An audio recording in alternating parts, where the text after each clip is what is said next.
If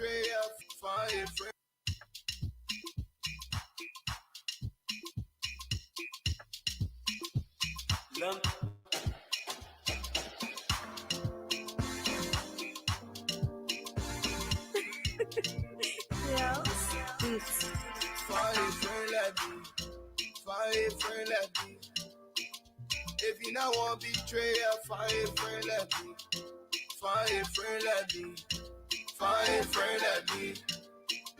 If you not want to be. It's the government of Europe that has no interest in the future of this country. This is the microcosm of the larger society. This is where young men have the responsibility to provide the next best alternative of this country. And you are subjecting us to an environment where we struggle every day to acquire tertiary education. You are subjecting us to an environment where young people have to pay $50 a month to go to school, where if you're in laboratories, there is no access to quality facility. It is the government we elected, the government and the administration of the University of Liberia conspire against the students. And today we'll say, yeah, Mr. Weah is a failure, Mr. Weah has failed the student. We will rally concerted effort to make Weah one-term president. He is a complete contradiction. All along he has promoted on mendacity, deception to the students. We will resist anything that has the propensity and audacity to stop more than 2,000 students for the University. They're not a national security threat to the president. Yeah. I'm still a national security threat to the president. As far as you're concerned, you are still on the street on it. Okay. Yeah, the national security threat can be removed when we are satisfied enough that the threat that was posed to the national security, the issue of national security is gone. We determine if it's gone or not. So you're not saying in this one that I should give you a security. I tell you it's not gone yet. Please. Wait a minute. Mr. President, no, I want to make it clear before you are presiding. Let me take some of this. And I don't know, I'm speaking, I don't know who made the determination as to this one as a security threat. I don't know ask where we was going to go. That's very wrong on your part. If the member of the Senate is the security threat, let Senate leadership know this. I don't think they don't, I don't think you will send a determination as the general is a security threat. If it is a security threat, let national security council make out the door. And what left will he be declared national security threat? Yes, you can't have a member of the state is one of the security threat. I think that we have a Inspector General Police. And another time with the Inspector General Police be sure deploying law enforcement of the concession area. It's wrong. Concession area should have their own concession here. No, exactly. Concession area should have their own concession here. So having said this, having said this, Punch TV is still within the fishing settlement of Banjo. We are here. Brother, what's Banjo Beach? What's your name? My name is Master Tupac. Master Tupac. Yes. Master Tupac, tell us what are some of the things fishermen want the government to do? The government want to for the help about election business. Okay. Yeah, because they choose, they not all get the same hand. Okay. Because some people get a hand, some other people not get a hand. So the government got to help on To license your canoe? Yeah. Okay. Election. But now we large about a life jacket. People will get a life jacket. We now get it. Up to now? Up to now. Okay. But now the fishing too is not looking good for us. Okay. But the year, last year we get good. I think we pay. But this year, is not good. Okay. So the license is how much? How much to get a license for machine canoe? The machine you get 3 tap for the machine. You get 475 and get 250 and get one. I think about $50 for the paying canoe. For license? Yeah, license. To get your license for machine canoe is how much?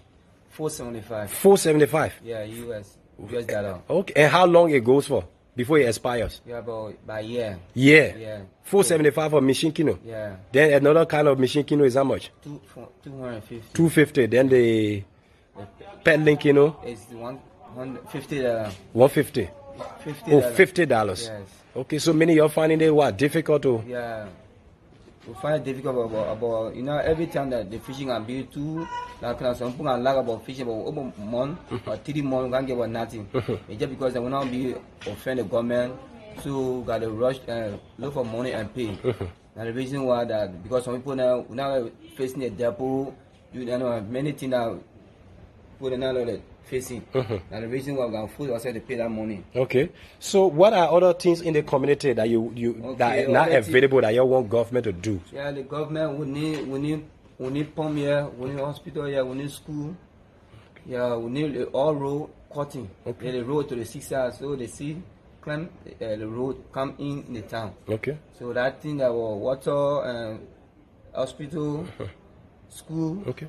I want we need in the community. Okay. So finally, from my end, people say that the government is really doing well for fishermen. Do you agree? To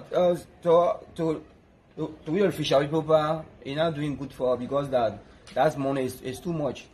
It's money we pay for the tax is too much that we pay about 475 for tax. Or sometimes the whole year, maybe by the grace of God can get it, but the whole year can get it. But we can take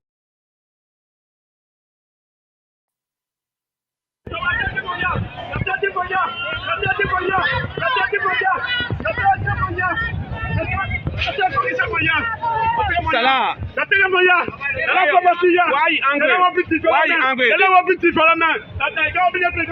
What making you angry? The new people are here now. Thank you. Why you angry?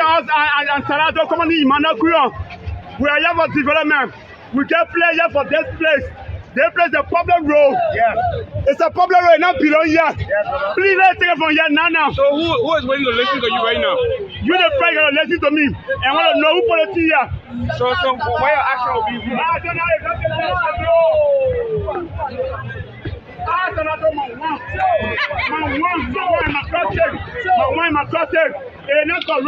So when did you plan this action? I plan the action now. I tell my farm. I tell my farm now. I'm planning action. Salah, this is the employee. I tell my country here. The one I'm doing nothing for my phone. That's a counter for. I'm not getting nothing for the couple of shop here. I will tell all the show.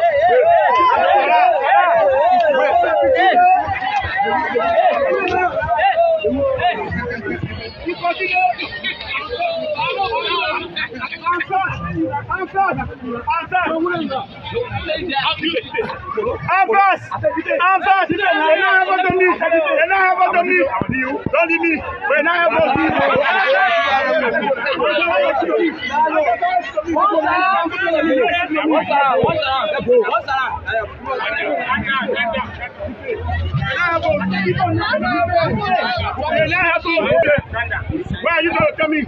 You will help me? You help me to come on the fisher land. You help me my children go to school, no fisher. They will help you. They will be content. So what's your real name? What's your real name? My name is Emmanuel Kuyo Sige Sarato from Nimakade. Emmanuel Kuiwan. Kuiwan Sarato Sige Sarato. Yeah. Who sent you to do it? Nobody just Makade. I live for Makade. I can't want mommy. I live for Makade. No development for me. No improvement. So you don't count this one to be development? They're not development. Why so? It's a traffic block. But if our community like this community will be playing here, why you get part of it? We get forward to here. I got players here. And I they can play football. Now Salah, though you sounding like a pay agent. Somebody saying to do what you just did. Nothing. I tell you from my own knowledge. Let me ask.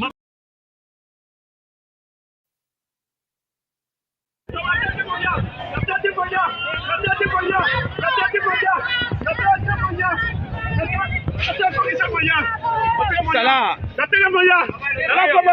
you angry? Why you angry? What making you angry? The new people are here now. Thank you. Why you angry? And Salah don't come on in Manakuyo. We are here for development. We get players for this place. They place the problem road. Yes. It's a problem road, not belong here. Please let's take it from here now. So who is waiting to listen to you right now? You the president to listen to me. And want to know who politics here. So why your action will be?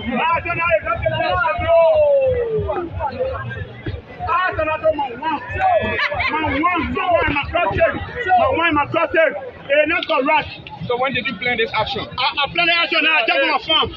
I tell my phone now. I'm planning action. Salah, this is the employee. I tell my country here. The one I'm doing nothing for my phone.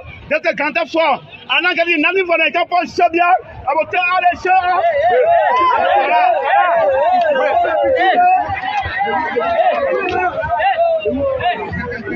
Where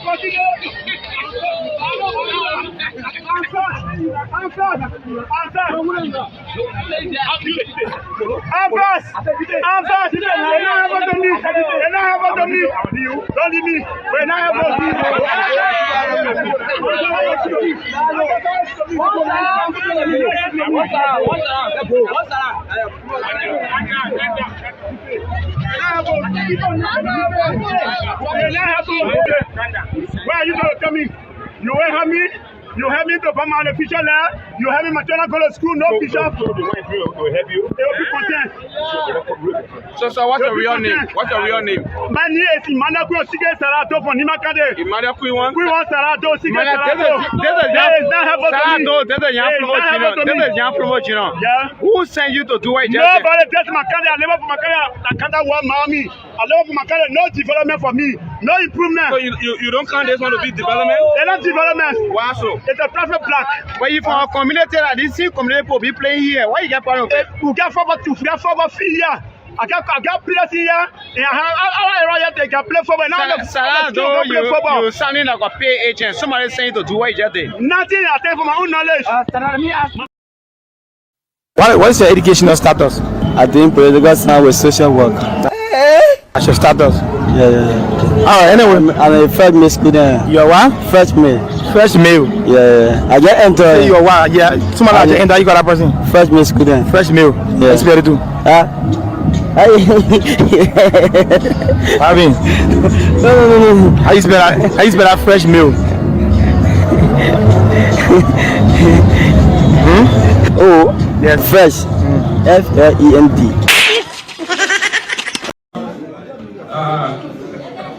Deputy Speaker, distinguished police, there's an issue that I want to bring to the attention of this plenary, which is driving my unreadiness. When you see the budget, I don't know how it is done, but perhaps some of these things have been done through mistake. So there are institutions that do not exist. Like particularly in the case of Bond County where I represent, there is an institution that have funding into the budget, and as such, if I return to Bond County asks me, I'm unable to address, I see it as an attempt of not discharging my oversight responsibility. And that is, a clinic is situated in District Number 6, Bond County, in a town called Bunwe, in the national budget. The past budget year, 50,000 was allotted for Bunwe Clinic, and this budget, 25,000 is allotted for Bunwe Clinic. And it will interest you to note, Bunwe Clinic does not exist in reality. So if I will pass this budget, and no, it has never existed. There have been no clinic Bunwe, and if I think I will pass this budget with that 25,000 allotted for a clinic that does not exist, and has no plan of constructing a clinic Bunwe, Mr. Movement, I think I will be doing unjust to Nigeria, unjust to the sons and daughters of Bond that have been elected. So I would want to move Mr. Movement that you please ensure that this proposed 45,000 allotted for this clinic that is not in existence be removed from the budget, Mr. Movement. Our distinguished speaker, Deputy Speaker, College, our colleague has raised a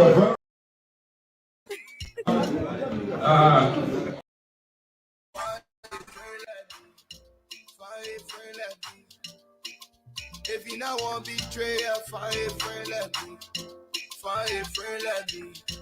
Fire friend, let me. If you not want to betray, fire friend, let me. It's Monday, the 27th day of February 2023. This is Punch TV. The program is Trending Issues. My name is Vonnie Dix.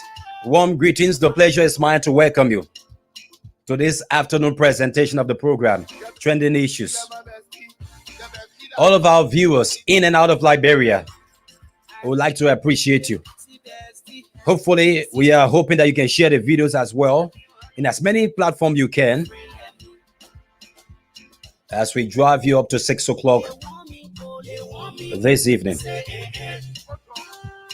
Coming up shortly, we will link up with our correspondent there in Bomi County. William Kroma is on the standby to bring us up to speed. An unidentified man has reportedly murdered his fiancée and is said to be at large. William is going to be bringing us up to speed with that development from Bomi County. Later, we'll cross to Margibi County and speak with Emmanuel Digley. Pre-election tension is said to be mounting in Margibi County. Groups are being formed, as we are told, to prevent the choking of voters, which may likely cause some level of commotion in the county. Emmanuel Digley is posted in Margibi to bring us up to speed. We were hoping to have in studio at 4 o'clock today the chairperson on Rules, Order, and Administration of the House of Representatives, Nimba County lawmaker Johnson Gwekolo, but unfortunately he wouldn't be showing up. But at 5 o'clock, renowned Liberian clergyman Bishop Joseph Gadi Johnson will be with us in the studio to speak to a number of issues ranging from our mysterious death in the country, the role of the church before, during, and after the October elections. Bishop Gadi Johnson will be our guest. He will talk about the state of governance in Liberia. But before then, like I indicated, we will speak with our correspondents and then we'll do in-studio discussion as well on a couple of issues. The AFL personnel assigned on mission to Mali, they are being faced with serious constraints. The UN mission has disqualified Liberian vehicles in Mali, describing them as not being worthy for the mission. Liberian government facing serious impediment for the upkeep of officers in that country. Gloria Musu's cat situation, we'll also talk about that. Nimba County citizen action stage. A man physically challenged put up stiff resistance that's over the weekend in Nimba County. We are told that Jefferson Koji and a host of other CDC officials had gone there to stage a football tournament in the middle of the streets, the principal streets in Nimba County. We'll talk about that. And so while we are with the in-studio discussion, let us join now William. He's there in Bomi County to bring us up to speed. William, good afternoon. Welcome. You're live on Punch TV. Yeah, good afternoon to you, Mr. Dix, and good afternoon to the nation's capital, Monrovia. William, what is the situation we're hearing about a man that has reportedly killed his wife? Can you bring us up to speed with that development? Yeah, basically, this incident occurred on yesterday evening. It was alarming on yesterday evening, but actually it occurred around 3 to 4 o'clock a.m. on a Sunday morning. And this incident took place in Dipeni camp, one of the camps within the Mando oil palm plantations in Bomi County, specifically in Sanja district. And the man identified now as James Lontet. James Lontet got complicated with his wife, Lopu Carter. Lopu Carter Lontet in the room at the time, at the hour of 3 to 4 o'clock. But a closer neighbor who is now currently under investigations with the Liberian National Police, along with the camp master, trying to see how best that they can bring up to fight as relates to the happenings there, what really occurred between the both of them. But according to the report from her, one Kotu Kemo. Kotu Kemo is a neighbor to that particular group, where in the share, is a camp now. They have the share rooms together, It's a camp having that kind of estates, in that kind of estates condition. They are estates by estates. So the share portion by portion, you know. So she was the one that was caught in the process and trying to see how better they can bring her to the Liberia National Police for investigations. And she made a statement previously before Odiko captured her. She made a statement previously to the camp master, and she said that it was midnight, it was around 3 to 4 o'clock, where she was lying now in your bedroom because they share rooms together, they are just adjacent. So while in your bedroom, she heard that, and you see, but prior to that, they got in the confusion between the two of them. Mr. James Slonted and along with Lopu, they were in a kind of argument, bitterly going against each other. So one thing you could hear now is, and you see the woman class say, and you see at the end result, the result of death. But now, currently as I speak, the men have been captured by Liberia National Police, in the hands of Liberia National Police, and he have been taken to Tokma Bressede in the capital city of Bombay County for proper investigations. And all the presence investigations still ongoing to see as to how actually real things happen. Yeah, because I was about to ask that. Has he not told the press on what precipitated his action? Currently, as I speak, the guy is in the hands of the police, and we went there. We tried to see how bad we can acquire, but the police were in that kind of a mood. They didn't allow the press to speak to the individual who was involved into this act. And currently, he's nearby at the capital city of Bombay County in Tokma, and the sub branch in Bombay, the police detachment, trying to get on sub investigation from there for the transfer to Tokma and bring the guard to justice. Did you go to where they lived to make some inquiries on what may have caused his action? Did you go in the yard to inquire from the neighbors? Exactly. I went there and I did inquire from her and exactly what she told me. And I came back to Bajake Police Detachment, and what she said to me in the camp exactly what she said to the police as well. So this is the current situation ongoing, and she's still under the custody. Did they have police. children? Come again. I'm asking if they had children. The victims or yeah, the victim and and the person that has been arrested. Yeah, they have children. They have Were children. they married with children living together? Yeah, they live together. They're having children that live together with them. You know, these are estates that are built way back by Bia Gurish. So the people have been there, living their entire life there. So, I mean, currently as I speak, the police of detachment here are now concluded that indeed they're going to take out Tokma for final investigations, if only she remains on her statement and clear herself very clearly. So police have already made that decision yesterday afternoon. I just went to the police station. They just make that decision that indeed she will be taken to Tokma City for final investigations. William, even though Monrovia is not an exception to these horrific issues, but I'd like to know from you, your personal view, why do we have these kind of alarming, gruesome activities within Bombay County?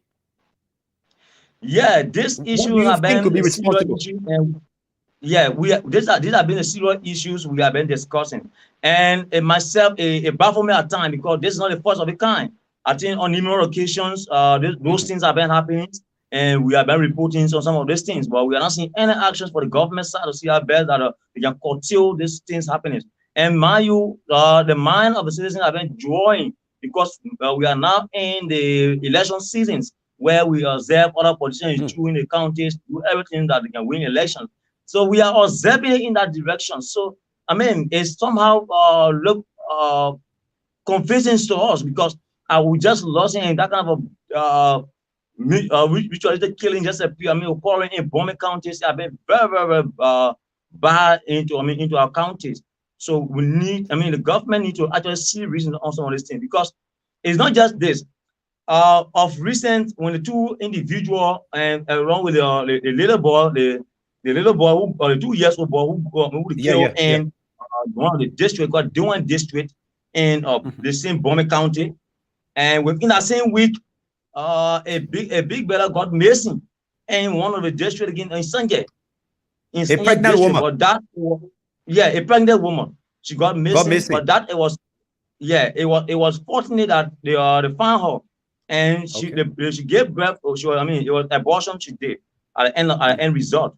So it creating a severe problem and it raised concern that indeed we, as a media personnel, we are keep raising these issues, and up to present we can't see any actions from the government. We don't know where it stands. We don't know as to whether the in support of the act ongoing, or we don't know where it stands. So, but yet and still, we do retire on doing our reporting, because the fact is that we are there to update people on the happenings. William, thank you that you could join us this afternoon. Yeah. Okay. Thank you, my dear brother. He's William Koroma reporting from Bomi County. Let's now join Emmanuel Digler there in Margibi County. Emmanuel, welcome to the program. This is Trending Issue. Yeah, good afternoon, Vani, and good afternoon to all those following us this afternoon on the radio, on the Trending Issue live on Facebook and other social media platforms. We are getting unconfirmed reports. We thought to connect with you this afternoon that tensions are said to be mounting in Margibi County ahead of the election, primarily resulting from people who are trying to prevent voters walking in that part of the county. What can you say about that? Yes, there are different groups trying to prevent trucking in the county. You may be aware that Margibi is one of the most contested counties in terms of number of people running here are many. And this is one of the counties that most of the incumbents lawmakers have failed to deliver. In the last 2017 elections, about 4 of the incumbents lawmakers lost elections. They could not be retained. So it tells you that most of the people here out for change in order to manipulate probably the change of that the local constituents will want. They want to evolve into voters trucking. Although they are not clear and concise definition of what will constitute voter trucking, but according to the new elections law, it calls for people to register where they live. So you have to register where you domicile. So folks here are planning and organizing different groups in order to prevent people from coming from outside to register in their various districts. So as a journalist and trying to comprehend some of the issues, if they have to prevent people registering without the involvement of the police and other law enforcement group, it means it's certainly going to be chaotic, because they are planning that they will prevent the entry of people from the county who are not residing here to register. You may be aware that U.S. sanctioned Minister McGill, U.S. sanctioned former Minister McGill is contesting in the county, and accordingly, he has been very unpopular since his involvement into the local politics of the county on grounds that he does not have a relationship with the county, on grounds that he had now lived here before. So one of the strategies, according to what political pundits have said, that he wants to truck people. There are plans to truck more than 50,000 persons in the country, according to what we're being told. So folks here are saying that any attempt by even have you seen any semblance of what could represent voter trucking? Have you seen a semblance of that?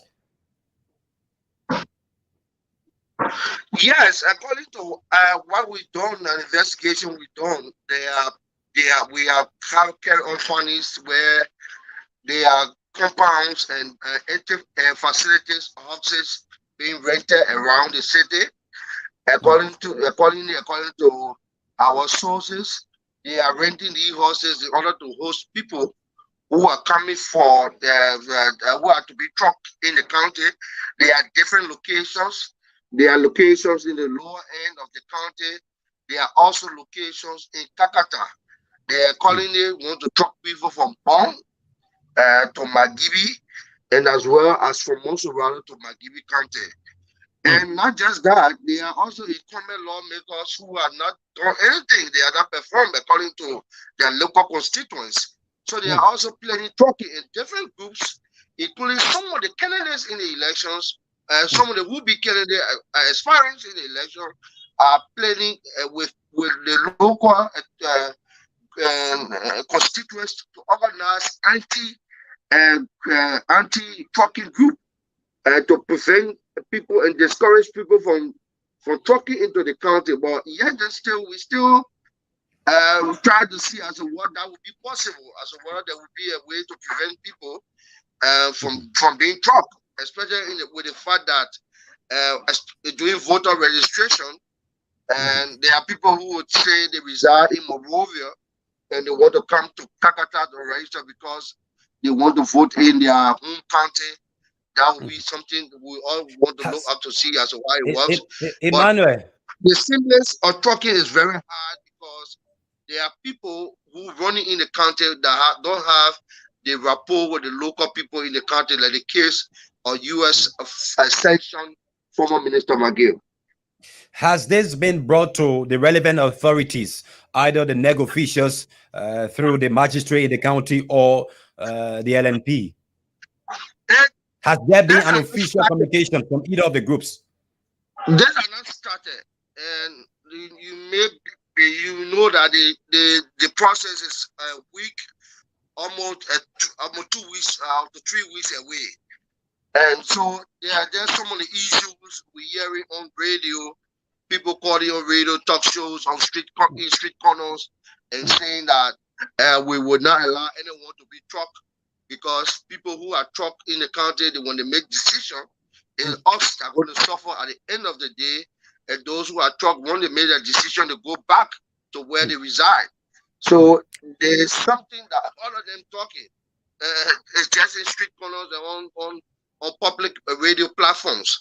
So it have not started yet, but with the fact that they already trying to organize to resist any means of such, it means that there will be a problem if they resisting all the authorities being involved, like the police or the joint security involvement. There will be trouble because the fact that some of those who want to truck have influence with the government. And they probably wants to use the authority to prevent any further action from the locals. Emmanuel, before we take leave of you to talk about the Gloria Mususcat situation, are there other developments you would like to fill us in with before we leave you this afternoon? Yeah, before you leave me, Vanny, recently there have been growing waves of road safety issues on the highway. There have been a series of fatal motor accidents, and a lot of commuters on the highway are saying the government needs to do something about the waves of fatal accident on these highways. The Kakata Highway. Yeah, the Kakata Highway. You may be aware that the police have 4 checkpoints before reaching Kakata. Kakata is just 55 kilometers away from Monrovia, from Painesville. And if you have to drive, it's something like 45 minutes. And you have the police patrol team that sleeps on the highway day after day. You have the 15-gate checkpoint where the police are stationed there. What's causing these accidents? What's causing the frequent wave of accident? Is it excessive speeding or what? Excessive speeding. And the police should have probably the responsibility of trying to carry also a level of consciousness, especially with drivers and road users. But instead, they are just on the highway collecting money. And you will just say, just in the short distance, you have 4 checkpoints. What the impact of the highway police officers on the highways when road safety is at it works? So there a lot of people are calling on, well, what's the intervention of the police in trying to curb the waves of accident on the highway when you have 4 checkpoints just within the space of Pakatan and red light. Okay, Emmanuel, thank you for filling us in. Thank you, Vanny. Emmanuel Diegler there from Markebe County, bringing us up to speed with some of the trending issues in the county. We are hoping to join the public relations person of the PLP, Khalifala Kroman, to bring us up to speed as well with the impending convention of his party since the passing of the late standard bearer of the PLP. Many persons have been concerned as to what is unfolding in the PLP. What is the status of the party ahead of the October elections? But while we wait to connect with Khalifala, the situation with the former Chief Justice, in addition to the many death cases that we have seen, we've experienced, the issue of insecurity is becoming absolutely alarming in Liberia. The issue of insecurity is becoming a serious concern under the CDC-led government. There were things that occurred during the Unity Party-led government or Madam Sirleaf administration that people were concerned as well regarding safety. But the alarming wave and the sequential orders in which these things have been occurring have been giving rise for more concern, for more issues of safety in our country. This afternoon, I would like to have my discussion on the Gloria Musu-Scott case from two broad dimensions. One have got to do with the way in which public officials and even private citizens who are wealthy in society and they are very negligent about their own safety and their own security. There are many public officials in this country, private citizens as well, who have lucrative jobs, lucrative position that they occupied in society, but they are negligent when it comes to their own safety. Only because the society over the years have proven to be a place like Nigeria, or South Africa, that is considered the highest in terms of crime rate in Africa. But many people. So the issue of insecurity is unarguably alarming under the CDC-led government. This has given further rise for both private citizens and those in government to now begin to find a way for their own protection. I listened to a call by Nimba County Senator Prince Johnson, which was buttressed by other officials at the House and the Senate as well, for members of that body to carry firearms. Then the question now is, are they only concerned about their protection when compared to that of the protection of the ordinary people? Then you start to ask yourself if these people are the true leaders they claim to be. Yes, we agree in this kind of situation, everyone will be concerned about their safety. But as leaders, you have to collectivize your policy making process to ensure that it reflects and affects the ordinary people and not just you. So when I listen to members of the Senate, few of them, and even the House who are buttressing the calls, there are many issues that have to be taken into consideration. Even if we were to go that route of saying members of that body should carry gun, because it means you have to carry gun even to church. It means they who sometimes get into furious and heated debate in parliament will have to carry gun with them there. Who knows what could happen in the event where you are carrying gun in parliament during a heated exchange that we sometimes see with people like Yeke Kolba and Thomas Fowler and other people. Because the issue of homicide in the US, where people have rights to carry guns in states, it is very alarming. It is very high. So these are all of the indicators you have to look at and say, what are the ramifications that could be posed to the society were we to implement these policies? So that's just one aspect of it. But now regarding the situation of Madam Gloria Musu-Scott, I do sympathize with the family. And when the incident occurred, the next day I was at the facility to have reported from her premises. And what I saw prompted me to have made recommendations to public figures on how to carry themselves regarding crime prevention or preventing yourself from these things. While we await the outcome of the investigation that we have been told has been launched, even though the government was also very negligent, the government did not pay the kind of attention that should have been accorded to a former state personality until the event occurred. So in our society today, and I can assure you, the pictures I'm about to show are scenes from the pictures of the residence of Madam Gloria Musu-Scott. So, for example, yeah, sure. So the picture on the screen there, when I visited the home of Madam Scott, the first thing that I did notice was that her entire compound, which is almost like maybe 4 lots of land or so, 3 to 4 lots of land, very huge facility, which is fenced in. I noticed the entire fence does not have barbed wire. Most time people say barbed wire, but it's B-A-R-B, barbed wire.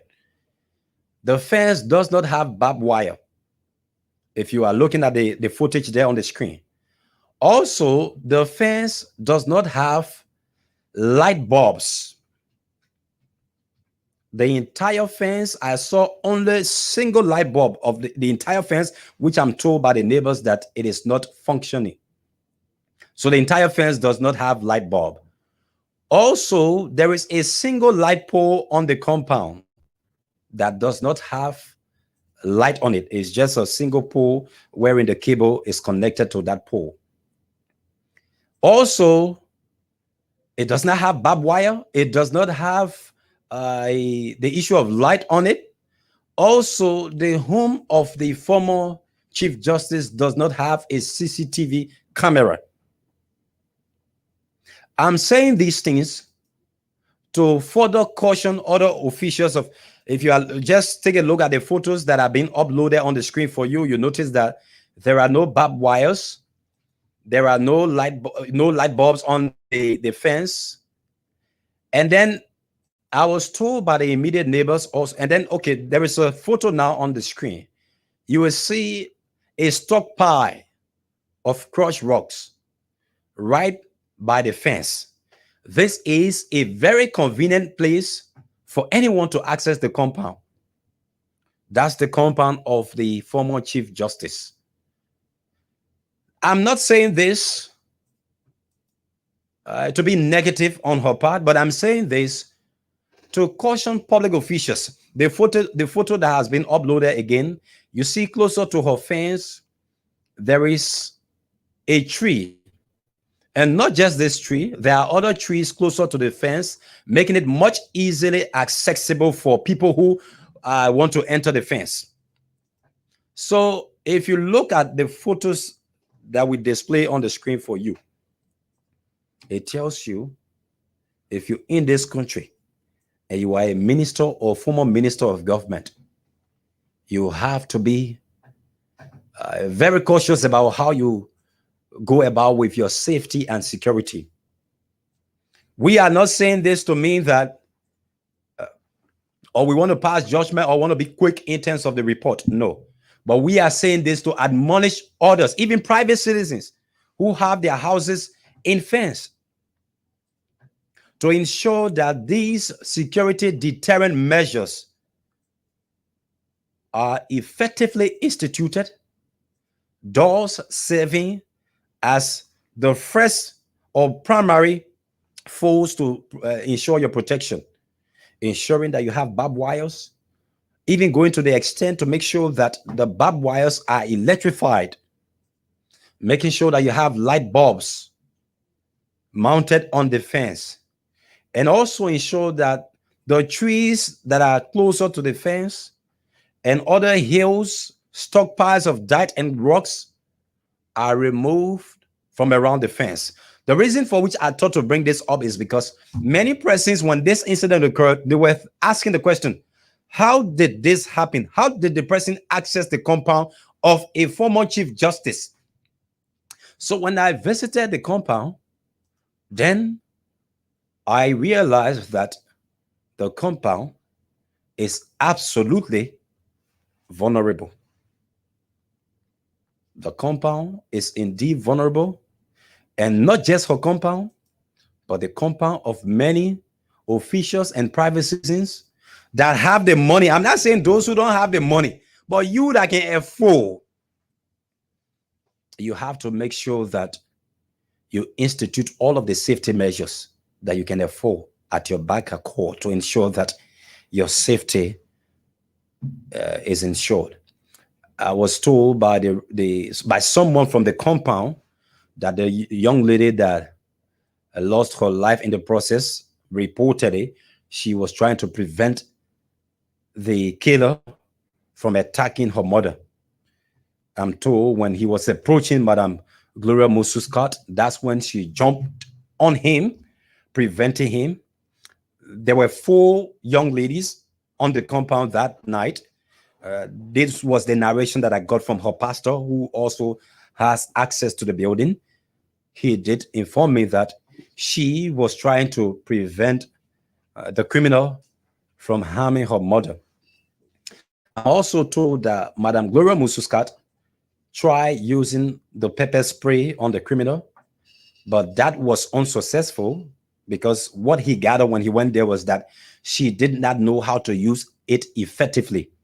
And then I came to the realization that the pepper spray and even the issue of the what you call this thing from the fire service, the fire extinguisher in the homes that people have.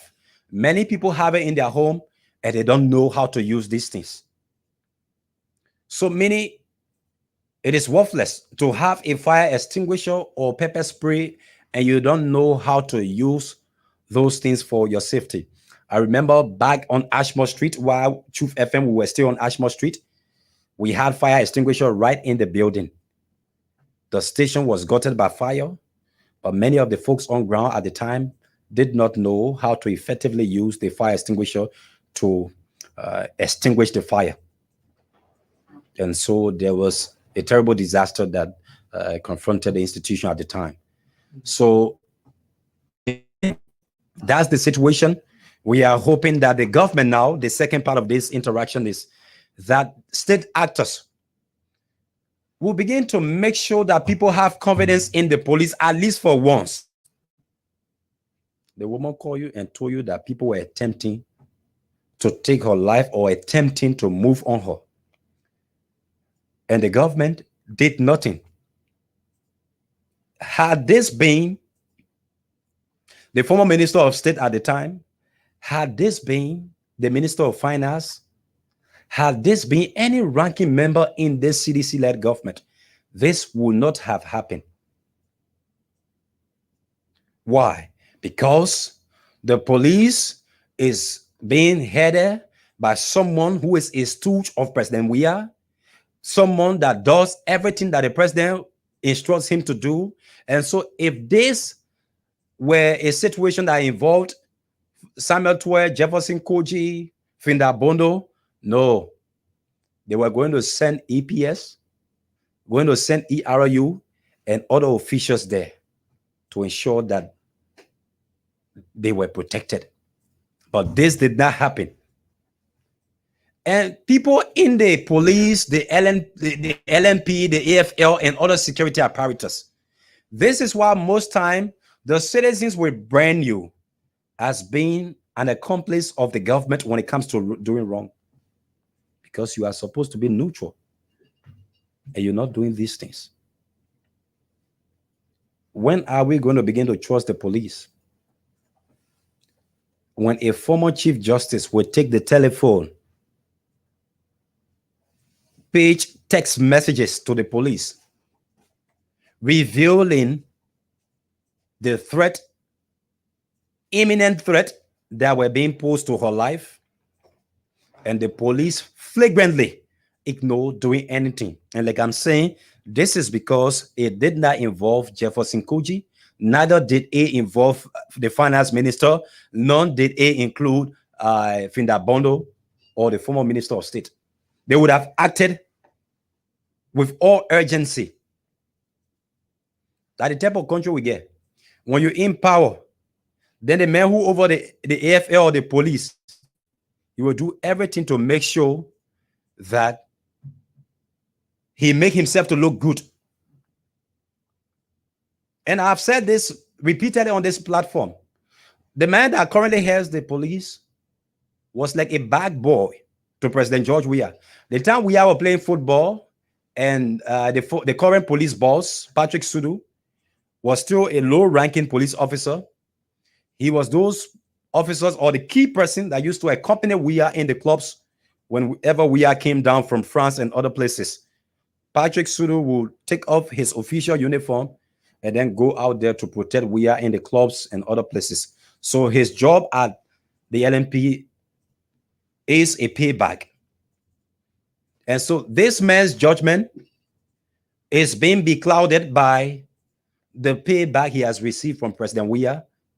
And so that level of objectivity, that level of honesty, morality in a police officer, we're not going to experience that anytime soon in the current police headed by Patrick Sudu.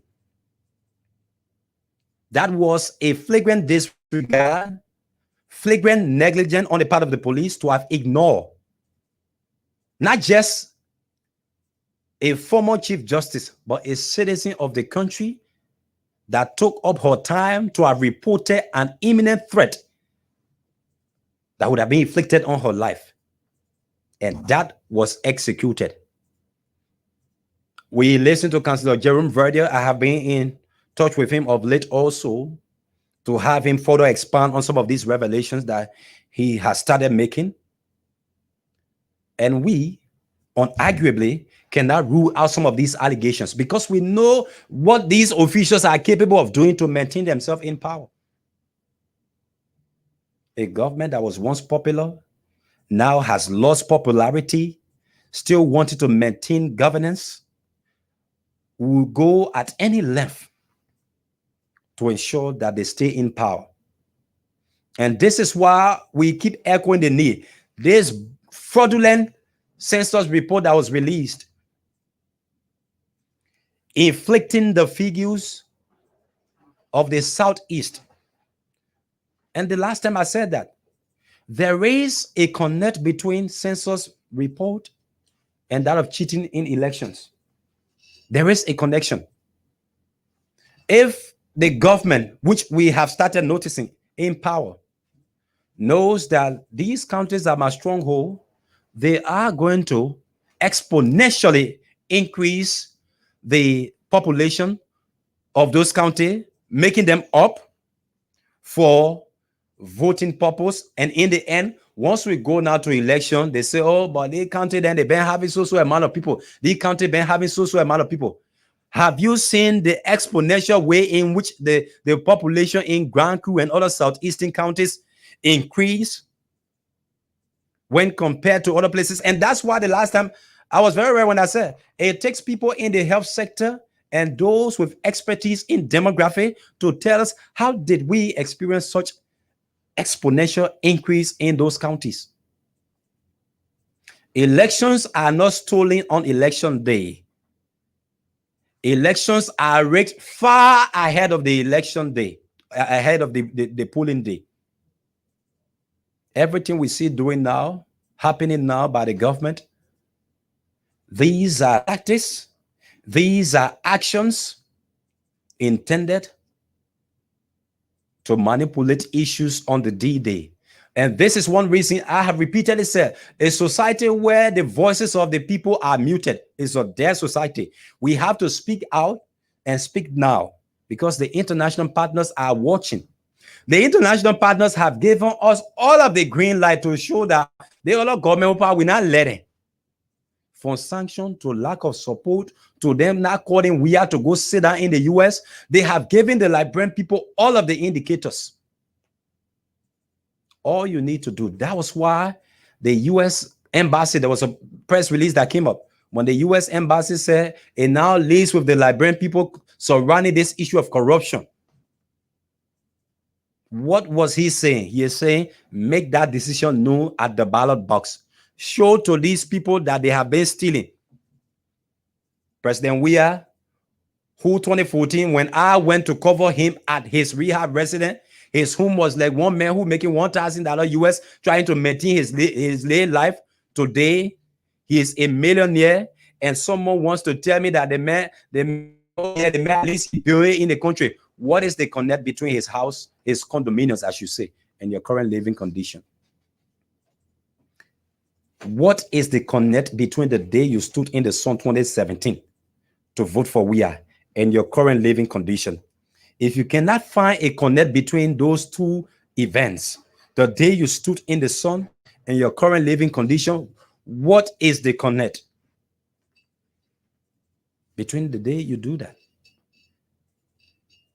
So again, a government that is poorly performing in every aspect and every measurement of the world performance. In terms of rule of law, we just saw another one that shows to the public a true reflection of breakdown in rule of law in our country. Imagine a city mayor from Monrovia going to Nimba County and organizing street soccer in the middle of the road, preventing the free movement of other people. Has he not heard when they say where your right ends, there where another person's right starts from? Look at the photo there. You erected a mini soccer stadium. Many of the people took time to do this thing. Just let musician come and perform somewhere. You built a mini soccer stadium in the middle of the road that has no detour. The middle of the road impeding from commercial activity to every other thing. A city mayor from Monrovia that's supposed to ensure city ordinance is the one that did this kind of act. And yet people want us to clap. People want these kind of things to go by without any condemnation because, yes, it was done by the city mayor. It was done by the sitting government. That is a true reflection of breakdown in rule of law.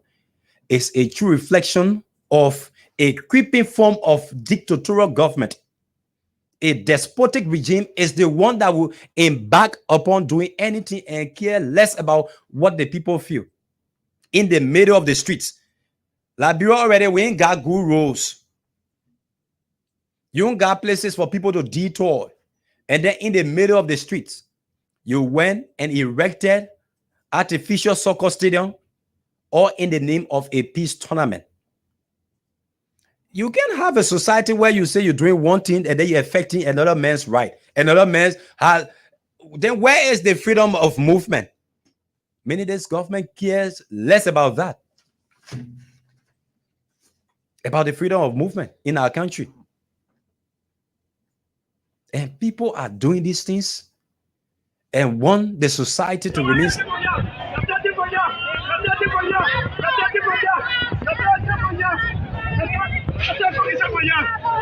Salah. Why are you angry? Why are you angry? What making you angry? The new people are here now. Thank you. Why are you angry? And Salah don't come on in. We are here for development. We get players for this place. They place the problem road. Yeah. It's a problem road, not below here. Yeah, please let's take it from here now. So who is waiting to listen to you right now? You the friend gonna listen to me and want to know who put it here. So why your action will be here? I don't know.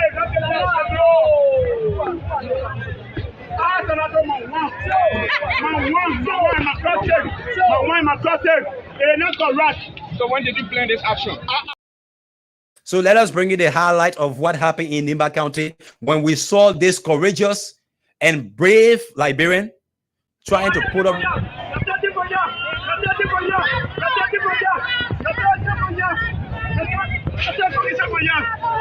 Salah. Why are you angry?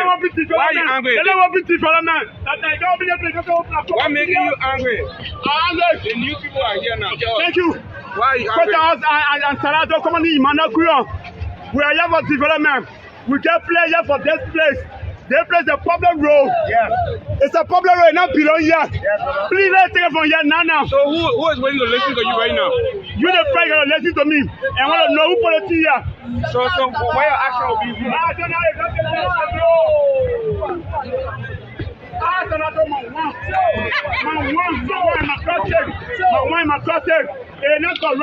So when did you plan this action? I planned the action now. I check my farm.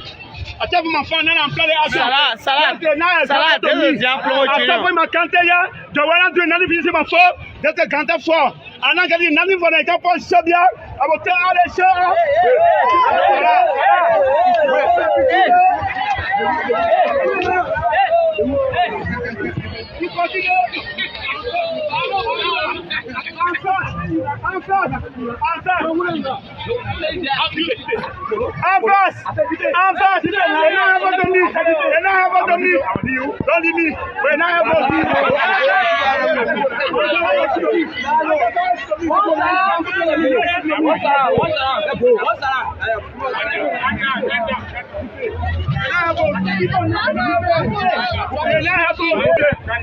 Where are you going to come in? You will have me? You have me to come on the official there. You have me maternal go to school, no bishop. Will help you. They will be content. So what's your real name? What's your real name? My name is Emmanuel Kuyo Sige Sarato from Nimakade. Emmanuel Kuyo Sarato Sige Sarato. This is young promotion. Yeah. Who sent you to do it? Nobody. That's Makade. I never for Makade. I can't want mommy. I never for Makade. No development for me. No improvement. So you don't count this one to be development? They're not development. Wow, so. It's a traffic block. But if our community like this, community will be playing here. Why you get part of it? We get forward to, we get forward here.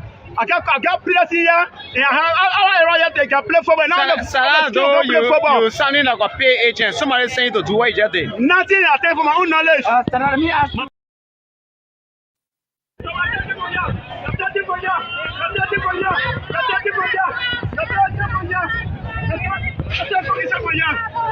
Salah. Why are you angry? Why are you angry? What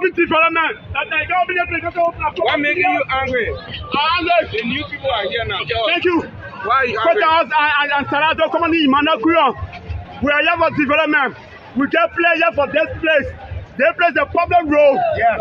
It's a problem road, not below here. Yes, please let's take it from here now. So who is waiting to listen to you right now? You the friend gonna listen to me and want to know who put it here. So why your action will be?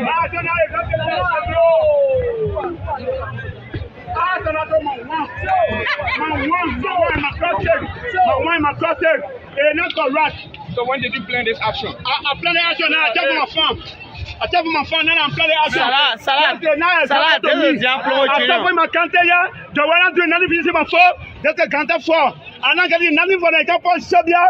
I will tell all the show.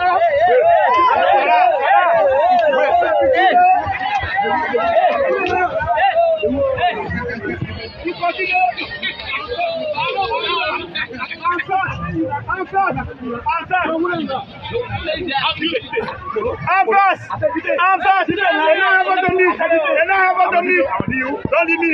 When I have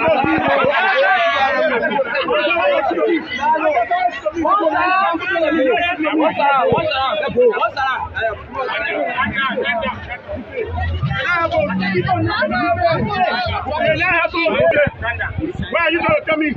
You will have me? You have me to come on the official there. You have me maternal go to school, no bishop. They will help you. They will be content. So what's your real name? What's your real name? My name is Emmanuel Kuyo Sige Sarato from Nimakade. Emmanuel Kuyo Sarato Sige Sarato. This is young promotion. Yeah. Who sent you to do it? Nobody. That's Makade. I never for Makade. I can't want mommy. This indeed for me was a true demonstration of bravery and a very courageous citizen to have resisted what is not right. let's put politics aside. Is it right for those of you who are supporters of the government, who will see absolutely nothing wrong with all of the actions and inactions of the government? Is it right for one to erect artificial soccer pitch on the main or the principal street, preventing the free movement of other people? Unarguably, there is no intelligent person that will support such an action.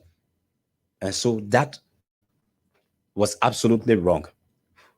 And like I said, kudos and salute to the act of bravery that was demonstrated by the young man who, with the condition that he has, he was brave enough to have resisted, to have put up a form of protest to what Jefferson Koji and others did in Nimba County. You can't be a city mayor that's supposed to ensure city ordinance, and then you are the one that is also breaking the laws, the rules that have been established for the effective governance of the country. That was absolutely wrong, and that should not be welcome in our society. On today also, before we talk about the AFL, many of you are aware about MINUSMA. MINUSMA, that is the Liberian mission to Mali. That started sometime back during the Brownie Samuka administration when he was defense minister, when Liberian contingent was deployed to Mali as part of a peacekeeping mission to that country, which is MINUSMA.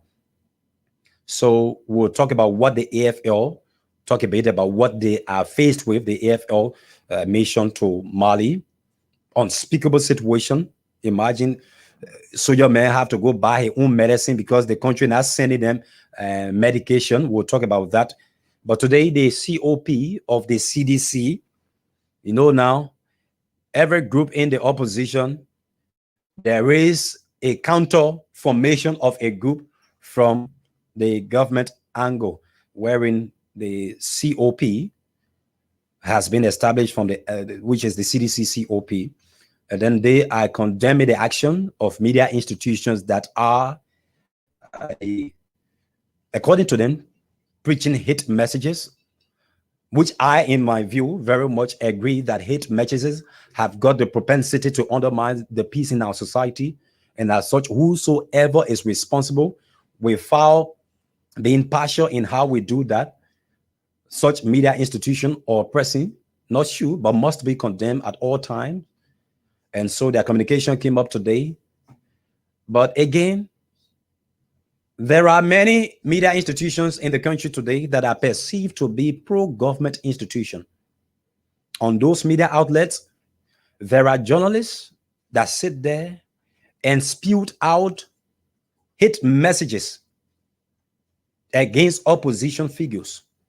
I'm telling you, messages that have the proclivity to cause problem in our society and the propensity to cause serious problem in our society. And yet, the CDC COP angle,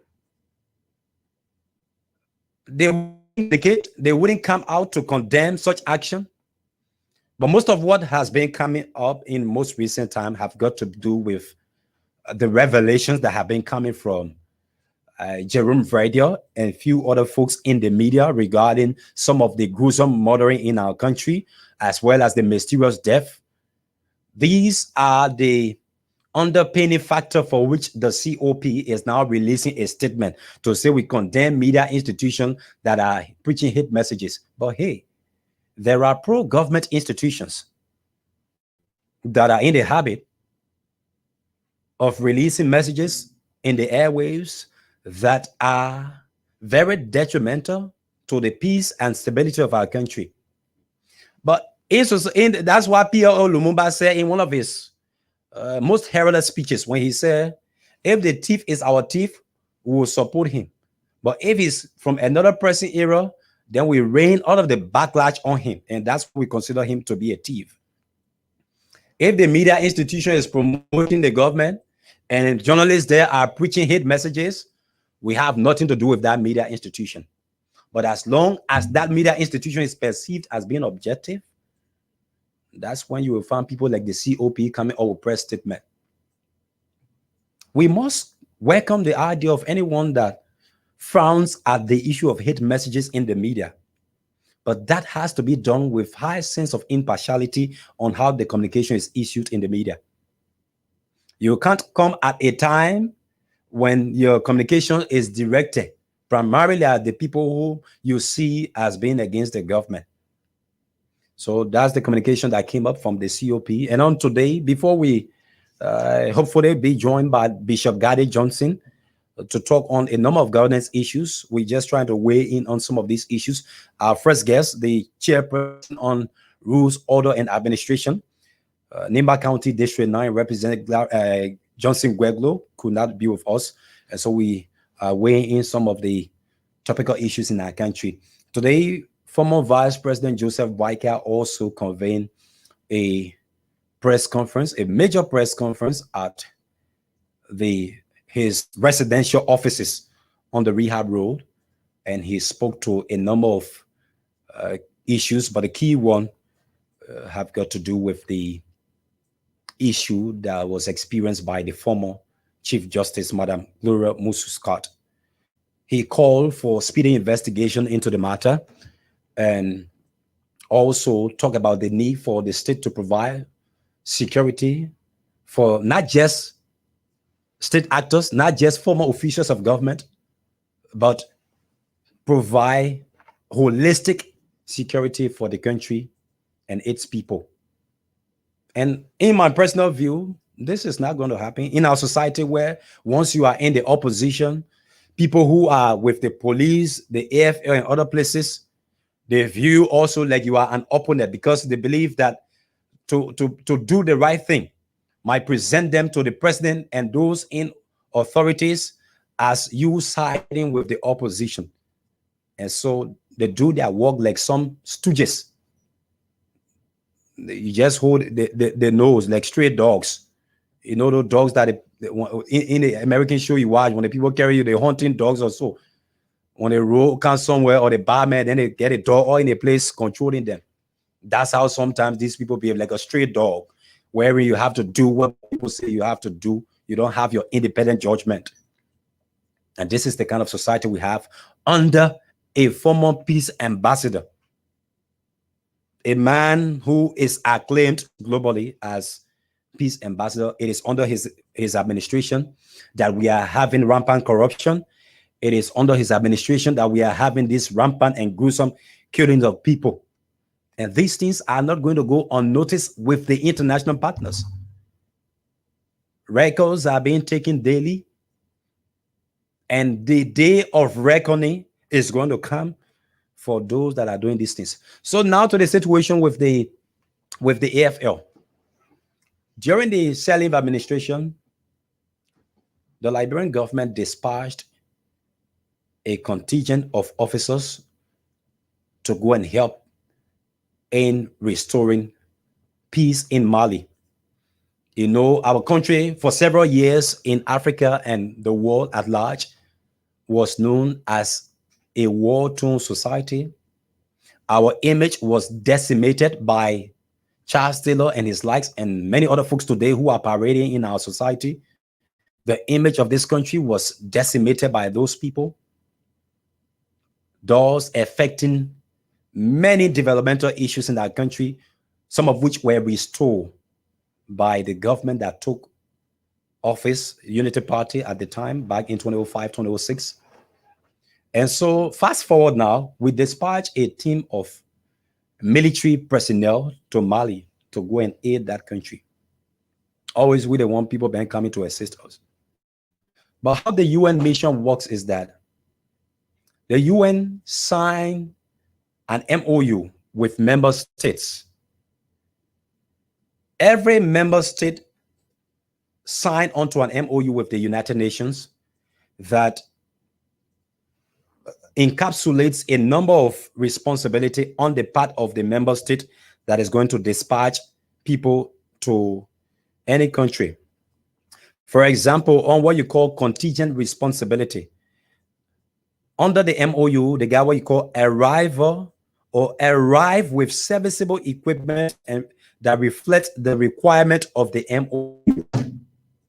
Meaning, when your country is part of that MOU to dispatch people to go and protect or to go and ensure security in a particular country, the first 30 days, your country is responsible to take care of all of the lubricants for vehicles and other things.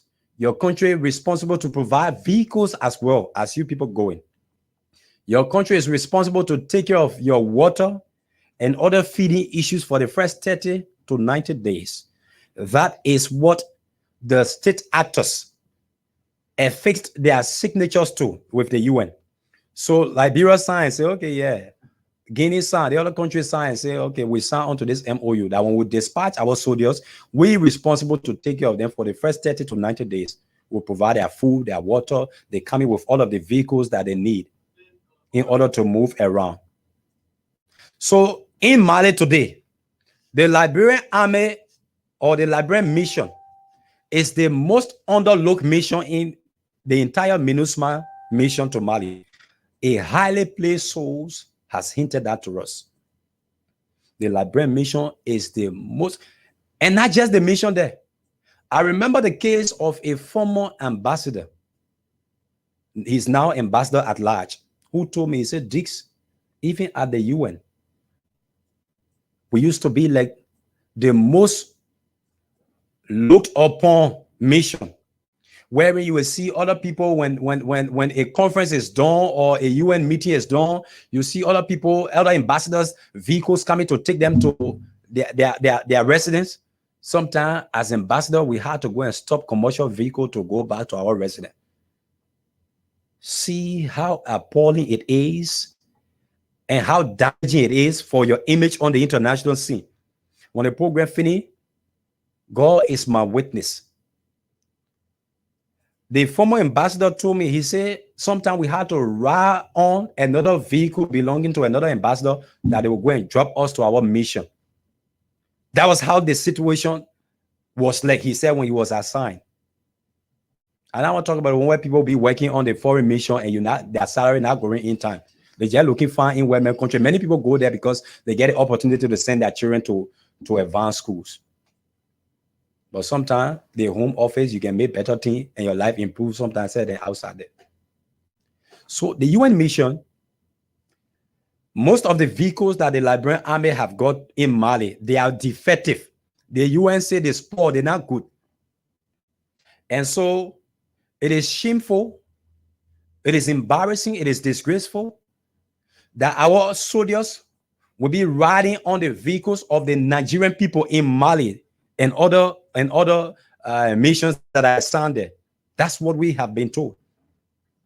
That the Liberian soldiers have to get on the vehicles belonging to Nigerians and other people in Mali because most of their vehicles have been declared incapable by the UN, meaning unfit.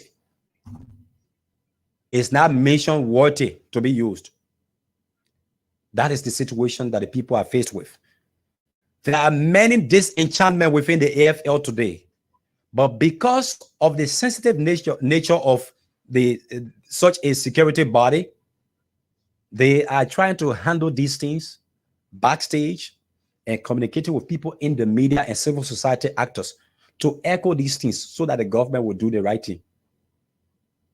Another key issue is the hiring of people in the AFL on partisan level. There are people with degrees in the AFL that have not experienced salary increments since this government took power. And there are high-ranking officials who just bring their family members and they are being trooped into the army, sometimes not even reaching the requirement that are set. So today in Mali, the Liberian soldiers have to purchase their own medication. What we have been told reliably is that most of the medications that they need for their survival, for their upkeep, are not available in Mali. So the inavailability of these medications and also the funding from back home not coming on time, they have to underwrite the cost of purchasing or securing their own medication. They are dissatisfied with General Selipo, who is one of the commanding generals there on the mission. One General Selipo, another general. They are dissatisfied, but they are trying to be calm with the situation because they know any display of dissatisfaction could inflame situation back home. But they have asked us in the media to echo their concerns. They need salary increment, which they were promised. Their mission to Mali, they are being underlooked because their vehicles are defective and declared as not being worthy to be used by the UN mission. They have to be riding with their colleagues on other missions to go out when they are going on missions in Mali. This is the terrible situation they have to go through. There are many issues in the country that if we just say one sit today and to just talk everything, we wouldn't even have time. And if we were to do a book out of these things, that book would be an endless one. We will not be able to reach it.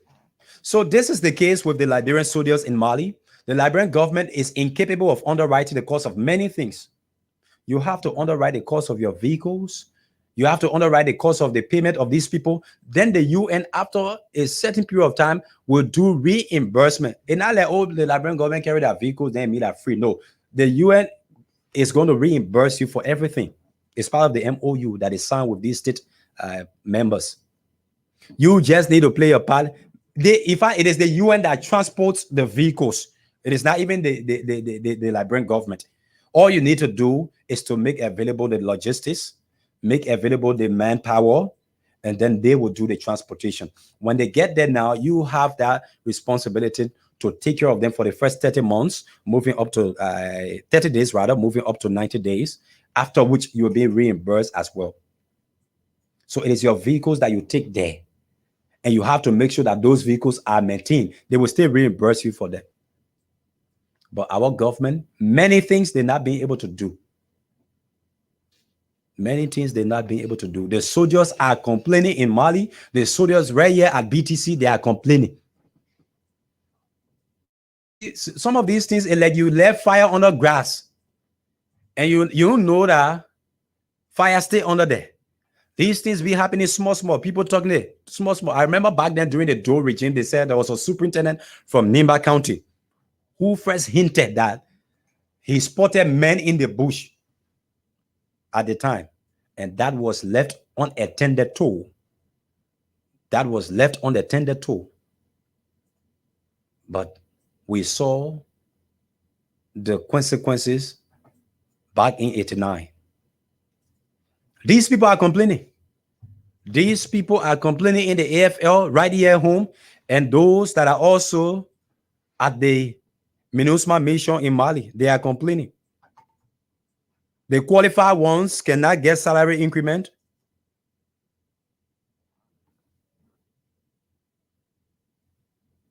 The qualified ones cannot get salary increment.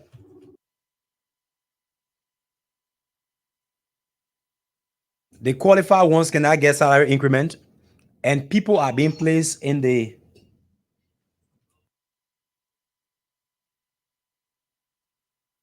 AFL without meeting the requisite merit or requirement. And so these are some of the issues. We will run for a brief break. I am being told by Bishop Johnson, we trying to get word, being told that he's trying to reach out via the phone. And so our producer is trying to connect with him as well while we make sure that the interview with him hopefully goes on today. So basically, these are the issues we thought to weigh in on this issue while we run for this very brief break to communicate with the bishop and hear from him what's happening. What is your educational status? I think political science with social work. What's your status? Yeah. Oh, anyway. I'm a first male student. You are what? First male. Fresh male. Yeah. I just enter. You are what? Yeah. Somebody like enter. You got that person. First male student. Fresh male. Yeah. It's better too. Marvin. No. How you spell that fresh male? Oh, yes. Fresh. FLEND. If you move, when I give you one more slap, your ear pull is my palm. Male M-E. Deputy Speaker, distinguished police, there's an issue that I want to bring to the attention of this plenary, which is driving my unreadiness. When you see the budget, I don't know how it is done, but perhaps some of these things have been done through mistake. So there are institutions that do not exist, like particularly in the case of Bond County where I represent.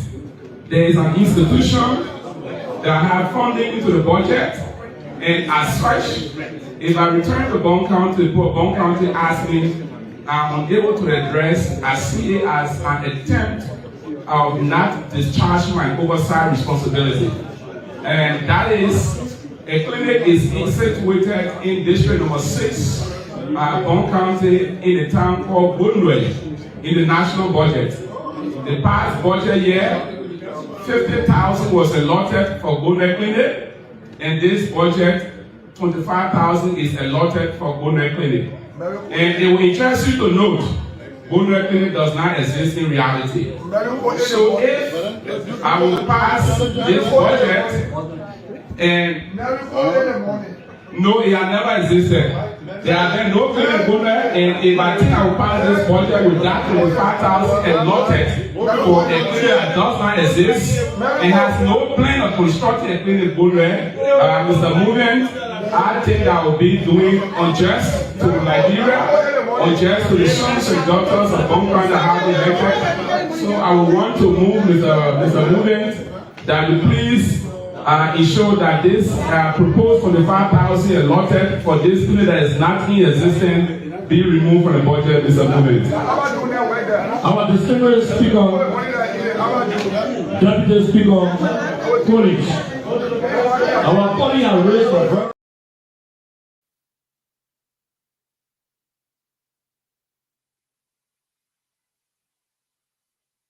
It's the government of Europe that has no interest in the future of this country. This is the microcosm of the larger society. This is where young men have the responsibility to provide the next best alternative of this country. And you are subjecting us to an environment where we struggle every day to acquire tertiary education. You are subjecting us to an environment where young people have to pay $50 a month to go to school, where if you're in laboratories, there is no access to quality facility. It is the government we elected, the government and the administration of the University of Liberia conspire against the students. And today we'll say, yeah, Mr. Weah is a failure, Mr. Weah failed the student. We will rather concentrate effort to make Weah one-term president. He is a complete contradiction. All along he has promoted on mendacity, deception to the students. We will resist anything that has the propensity and audacity to stop more than 2,000 students for Liberia University.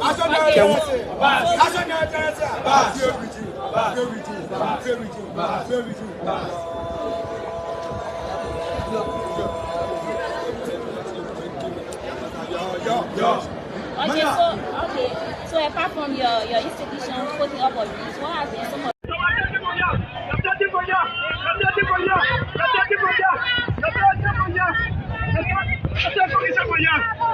Salah. Why are you angry? Why are you angry? What making you angry? The new people are here now. Thank you. Why are you angry? We are here for development. We get players here for this place. They play the problem role. Yeah. It's a problem role, not below here. Yeah, please let's take it from here now. So who is waiting to listen to you right now? You the friend gonna listen to me and want to know who put it here. So why your action will be? I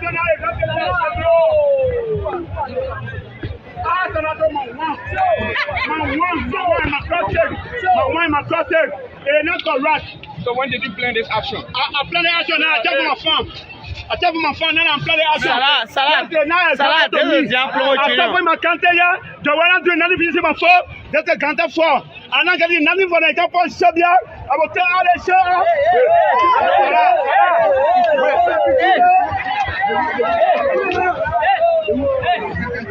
You continue.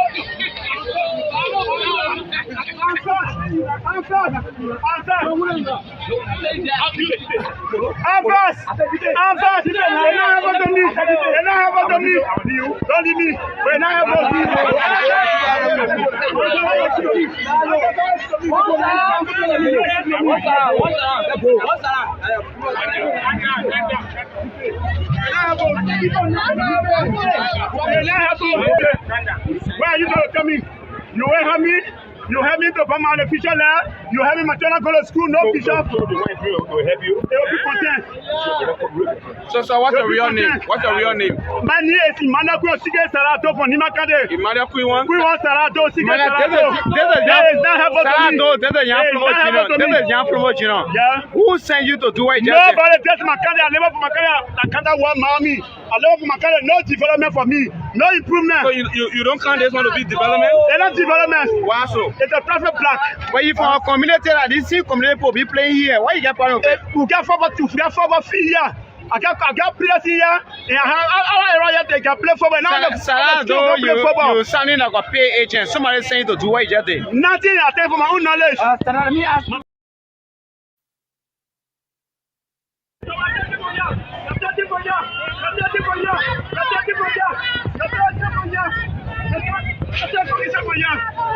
Salah. Why are you angry? Why are you angry?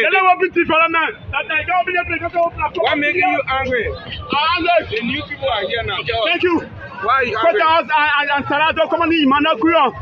We are here for development. We get players for this place. This place is a problem road. Yes. It's a problem road, not below here. Yes, please let's take it from here now. So who is waiting to listen to you right now? You the player to listen to me and want to know who put it here. So where your action will be? My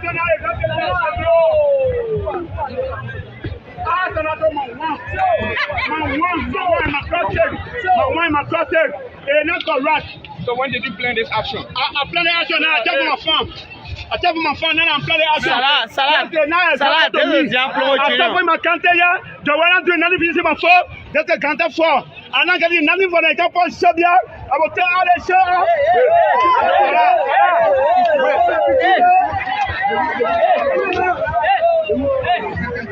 You continue.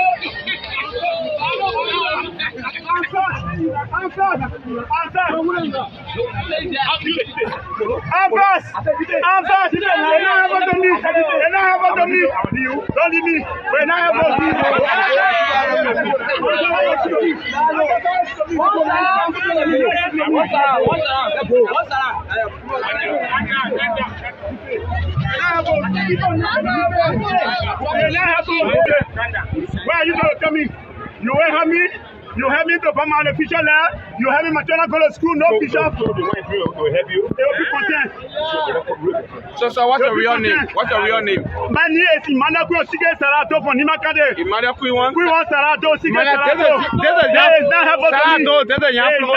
is your promotion. Yeah. Who sent you to do what you just said? Nobody test my country. I live for my country. I can't want mommy. I live for my country. No development for me. No improvement. So you don't count this one to be development? They're not development. Why so? It's a traffic block. But if our community like this community will be playing here, why you get part of it? We get for fee here. I got players here. And I have they can play for me. Now you sounding like a pay agent. Somebody saying to do what you just did. Nothing. I tell for my own knowledge. Mass revolutionary action in the 15 political subdivision of our country, thereby providing consciousness to more than 300 million of our country. Benga is a regime schools. Yo. Benga is a criminal. Yo. We are saying that. Benga. Fra. We are. Governments and puppets students of the nation's premier sanctuary of knowledge acquisition, solidarity forces, sons and daughters of the suffering masses, pursuit of social justice, academic freedom and peace, the honor represented the vulnerable young people of this country, members of the press, distinguished ladies and gentlemen, we bring you warm revolutionary greetings from the Independent Federation of Liberian Youth.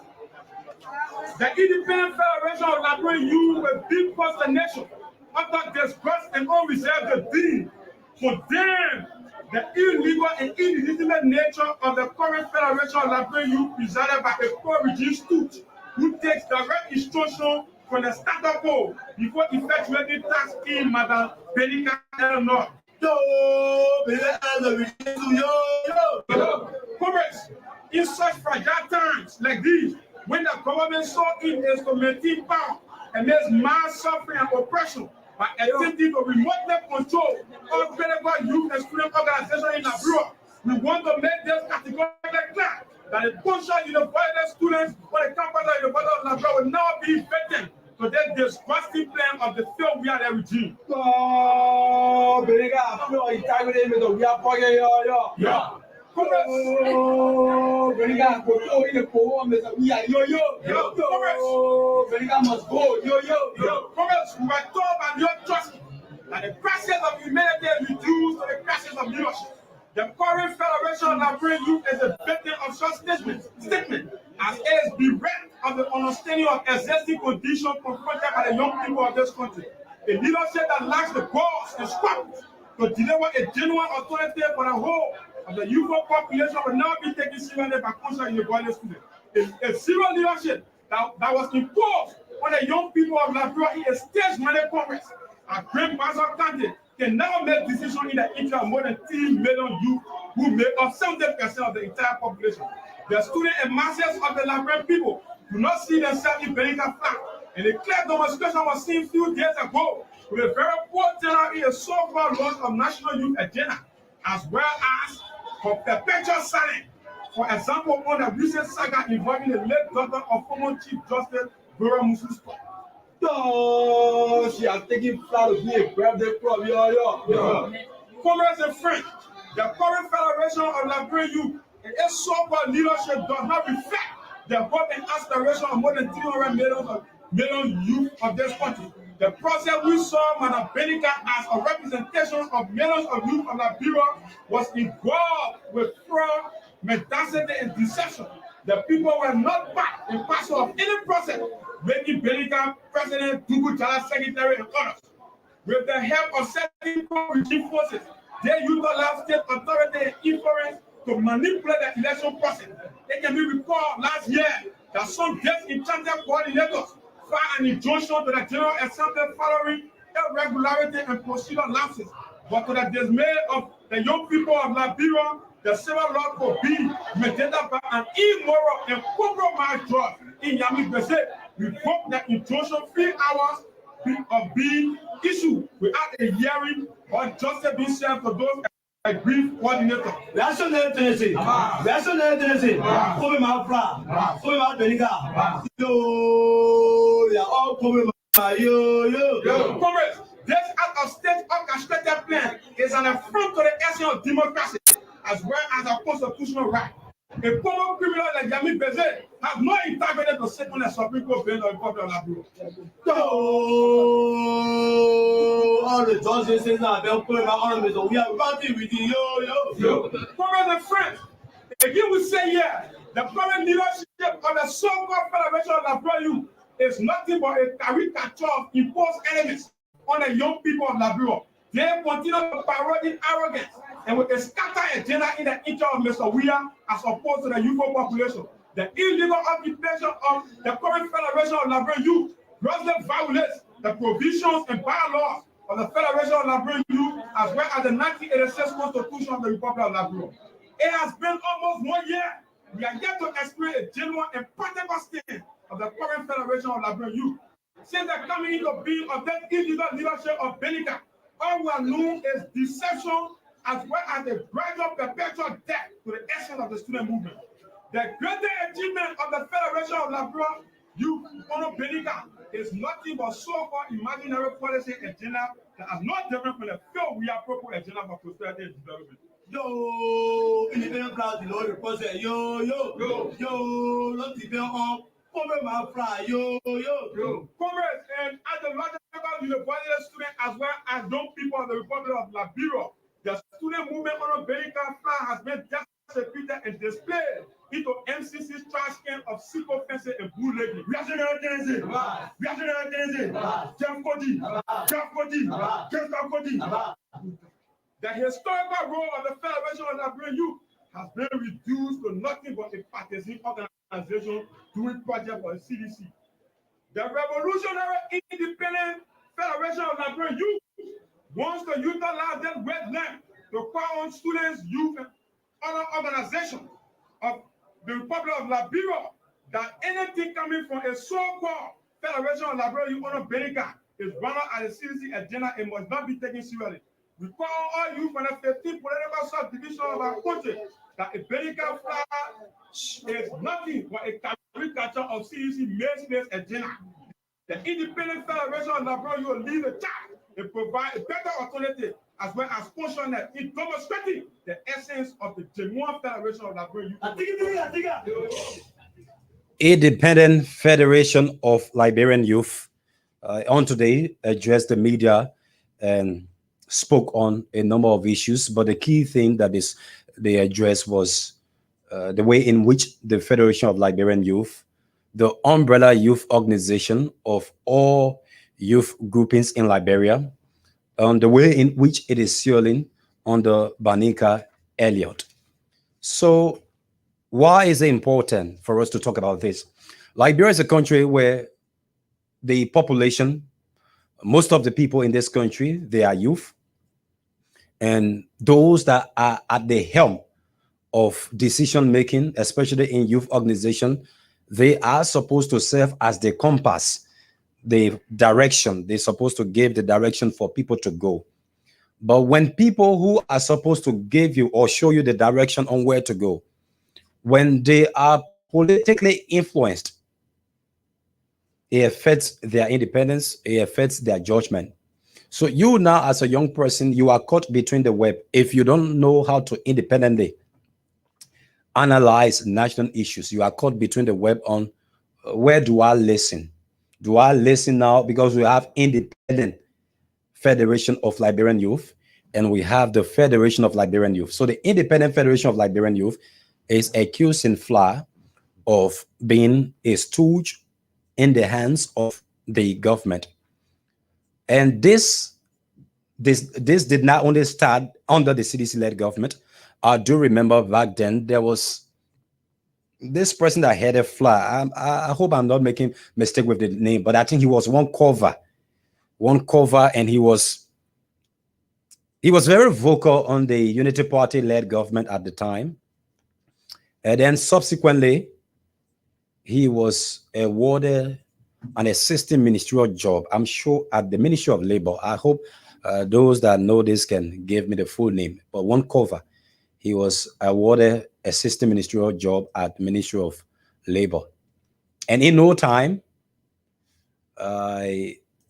obviously you would expect that his tone will certainly change, and that was the situation. He was also blasted as not being independent at the time.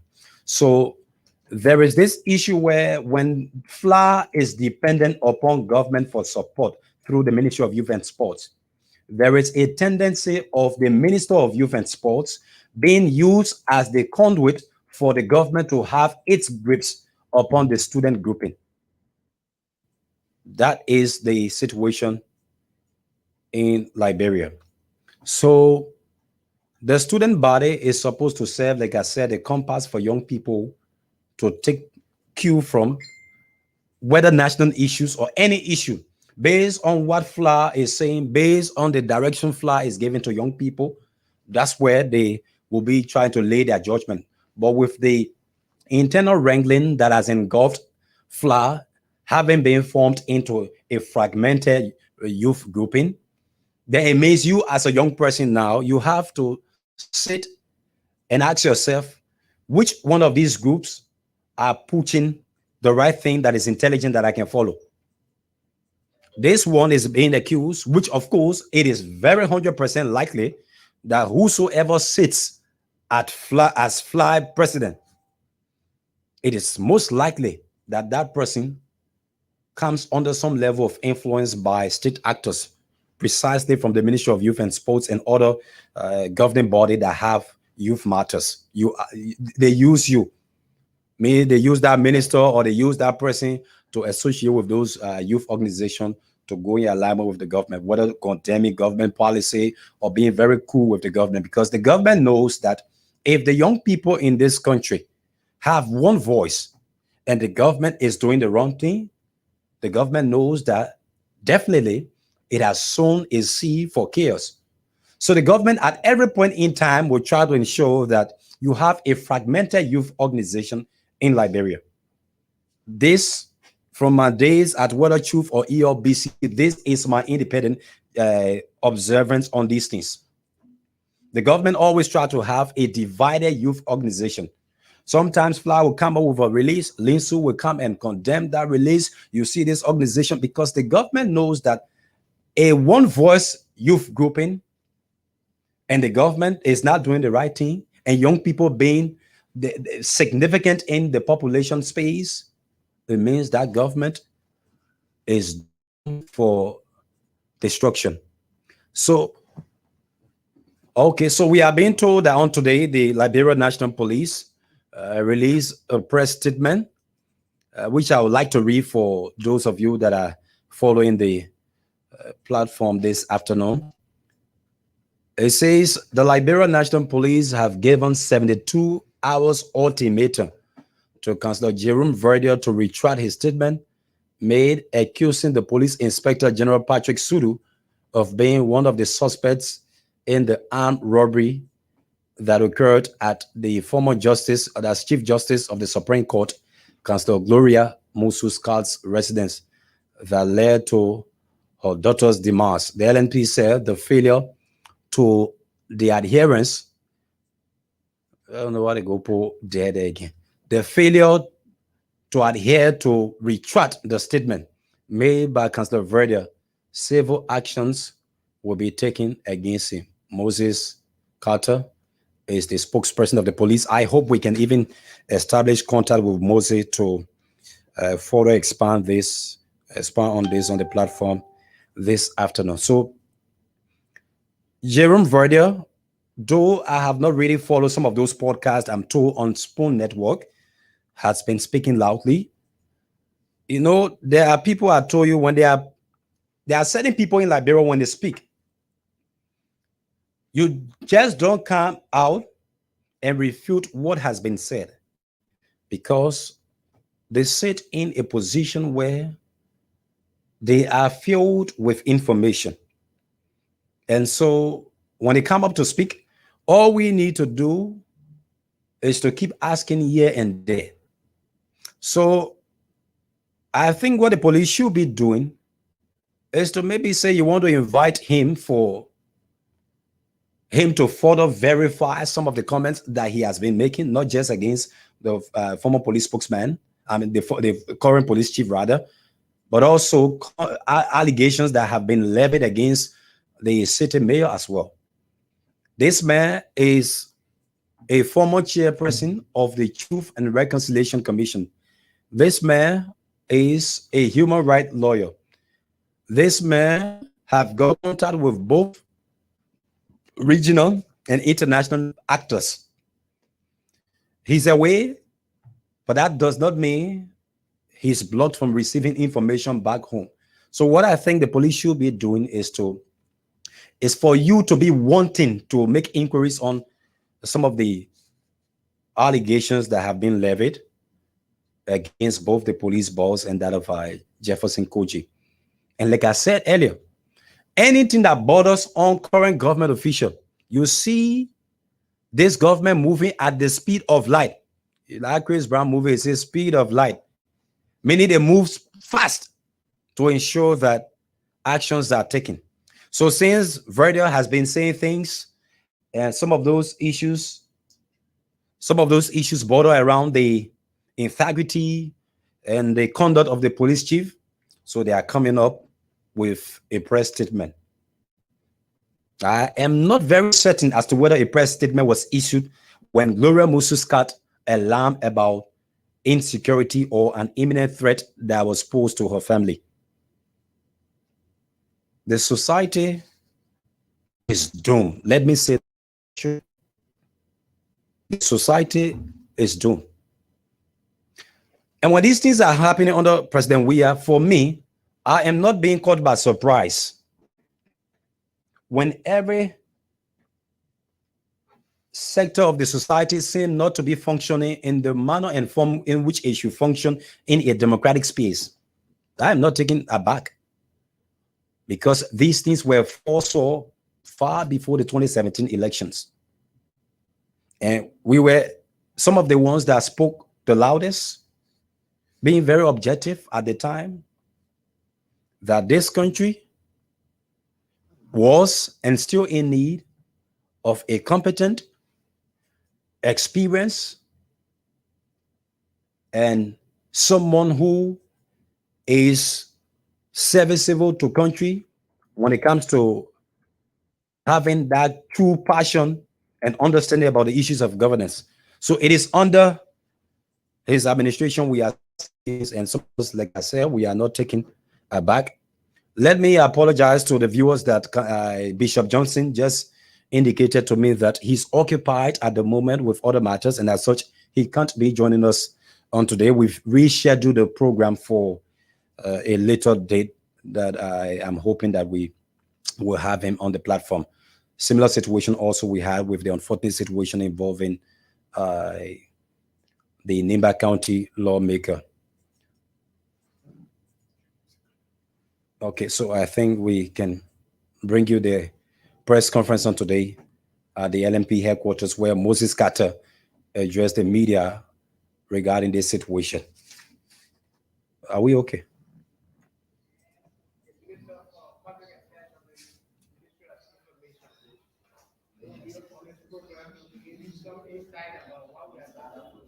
I'd like to use this time to welcome Honorable Moses Carter, the spokesperson of the Liberia National Police, to the platform to address all of you what you are here for. Thank you for coming. Well, thank you so much, distinguished members of the press.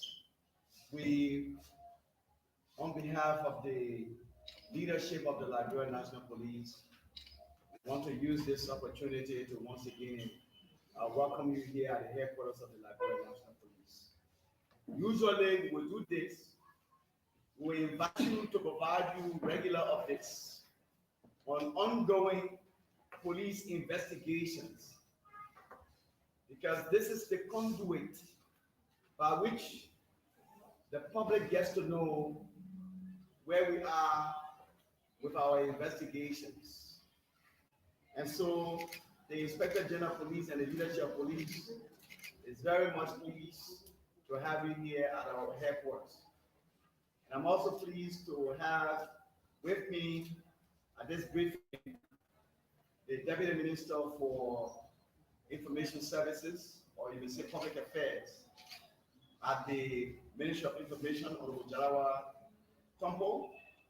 And I also have the Deputy Minister for Technical Affairs, Honorable Waka Fofana. These two distinguished communicators are joined here today to present this press briefing to the public. I would like to begin by providing you update on the incident at the home of the former Chief Justice of the Republic of Liberia, Councillor Gloria Musu-Scott. We want to begin this press conference by extending our deepest condolences to the family of the former Chief Justice and all well-wishers of our deceased citizen who met for untimely death at the incident at the home of the former Chief Justice, and all others who sustained injuries as a result of said incident. So on the 11th of February, our Zone 6 Depot 1 police station, or you may say police depot, was alerted of burglary at the home of the former Chief Justice. Burglary. Our CSD commander of Zone 6 Depot 1 immediately visited the home of the former Chief Justice in Virginia and conducted interviews with the former Chief Justice and other individuals that were present at the home. A risk assessment was conducted by our CSD commander, where recommendation was proffered to the former Chief Justice of hiring security guards at her home, given the huge capacity of the home. So our CSD commander's recommendation was adhered to by the former Chief Justice, thereby hiring security guards of the Genesis Security Service. On the 23rd of February, between 9 to 10 p.m., again, we were alerted of an attempt or an attack that was ongoing at the home of the former Chief Justice. In no time, our officers responded, but prior to our officers getting on the scene, community members had already responded at the home of the former Chief Justice. They were also treated and are being discharged. Distinguished members of the press, upon this ugly incident, we have subjected individuals to questioning, and these individuals are currently being treated as persons of interest. We have subjected the 3 security guards that were on duty on the night of the incident to questioning, and they are currently under our custody while undergoing questioning. However, they are being treated as persons of interest. We are working to questioning all of the individuals, and according to our preliminary findings so far, 5 females were in the home of the former Chief Justice during the incident.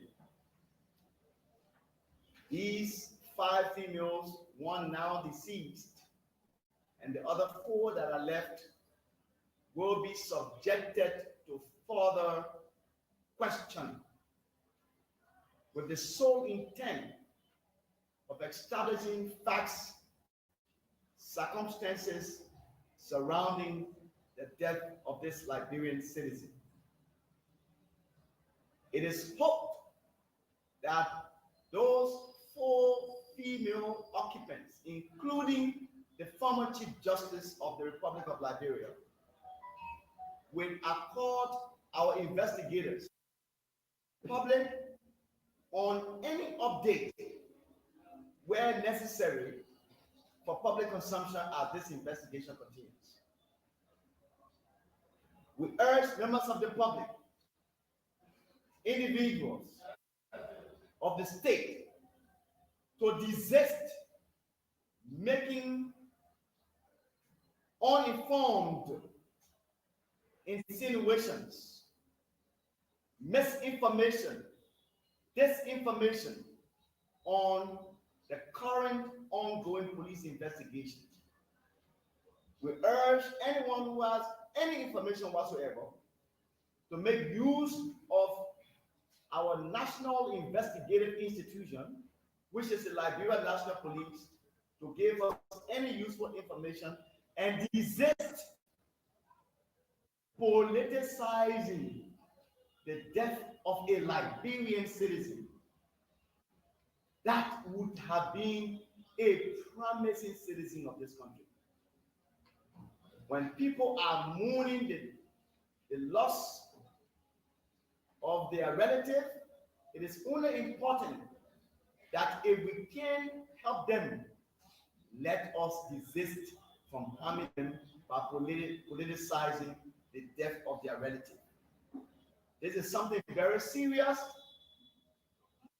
because going on social media and writing uninformed information, if any individual who does that, if you are in the borders of this country, we will not hesitate but to invite you for further information or questioning. If you are not in the border of Liberia, we will explore other means by which we can be able to have you come to provide us information that will lead us to arrest the perpetrator of said act, perpetrators of said act.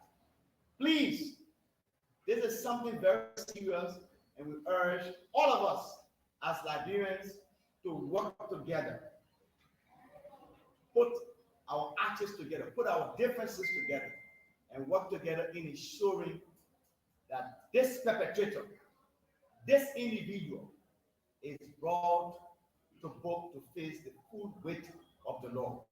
We can assure the former Chief Justice, her family, the Liberia National Police is going to work very hard in making sure that this issue or this investigation reaches a logical conclusion. Distinguished members of the press and the public, our attention is also drawn to a barrage of allegations made against our institution, yea, the Inspector General Police, Honorable Patrick Sudu, by Councillor Jerome Verdier.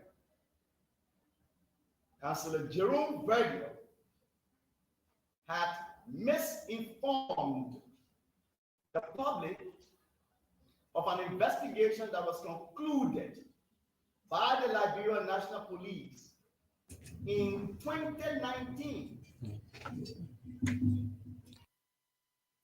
So the first aspect before we move forward into issues that he's bringing out regarding Jerome Verdier is that he has revealed to us that the state could not protect the former Chief Justice.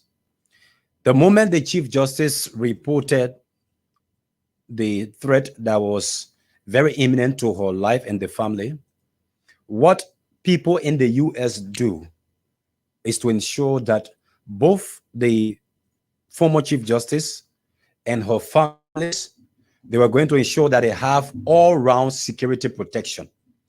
Meaning you're going out and you're coming in, they would have ensured your protection. This is what happened in advanced society that cares for its citizens. Meaning the former Chief Justice has reported to the police about this threat that she believes was very imminent. So what the government would do through the FBI and other security institutions is to ensure round-the-clock protection. A bill was passed for that. A bill was actually introduced and subsequently passed in the US for that kind of all-round year or round-the-clock protection for Chief Justices, retired Chief Justices, and that of our family members, especially when it comes to this issue. So he said the police recommended that she hire private security people. That simply means the state could not provide protection for the former Chief Justice of the Republic of Liberia, which of course we do know that these people are certainly entitled to protection from the state. And that was not accorded the former Chief Justice. So, and like I said, these are all, when you use rhetorics, people say, oh, it's anyhow, but that's rhetorics. Once the clear intent is different from what the person is saying, that is only rhetoric intended to sway the public to believe that you are doing the right thing, or you intended to have done the right thing. And then to further say to the public that you are working with them to provide information. From the inception, the information was provided to you. What did you do to prevent that threat? We always say that prevention is better than cure. We have to look at the issue of crime prevention more than the issue of ensuring that you come now on the scene to take some actions when the crime has already been committed. When are we going to transition to that phase of being more robust with crime prevention rather than waiting for the commission of the crime before the police comes on the scene? So what the police public relations person has informed us is that the state could not provide protection for the former Chief Justice. And like I have said, based on my own readings, is that when that report was done, when the Chief Justice reported or informed the police, there should have been all round the clock protection for both the Chief Justice and that of her immediate family members. That did not happen. So now Moses is moving on to the point, some of the allegations that have been levied by the former TRC boss, Councillor Jerome Verdier. Let's hear what he has to say. Any other thing we can weigh in as well before moving, shutting down this afternoon on the platform. Our investigative report was released to the public through this medium at the headquarters of the Liberia National Police and that of the Ministry of Information, Cultural Affairs and Tourism press briefing, regular Thursday press briefing. It is important to inform you, members of the press, that contrary to information as provided by Councillor Jerome Verdier of an assassination done on the former Central Bank of Liberia governor, not governor, but senior employee. The LNP recounts on the 3rd of March,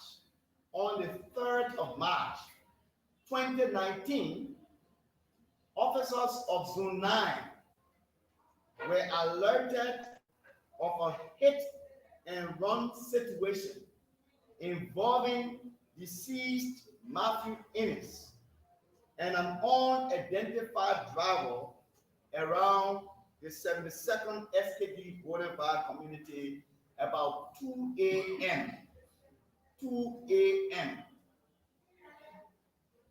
According to the responding officers, when they got on the scene, they encountered two residents of the 72nd Boulevard community, namely Mr. Henry F.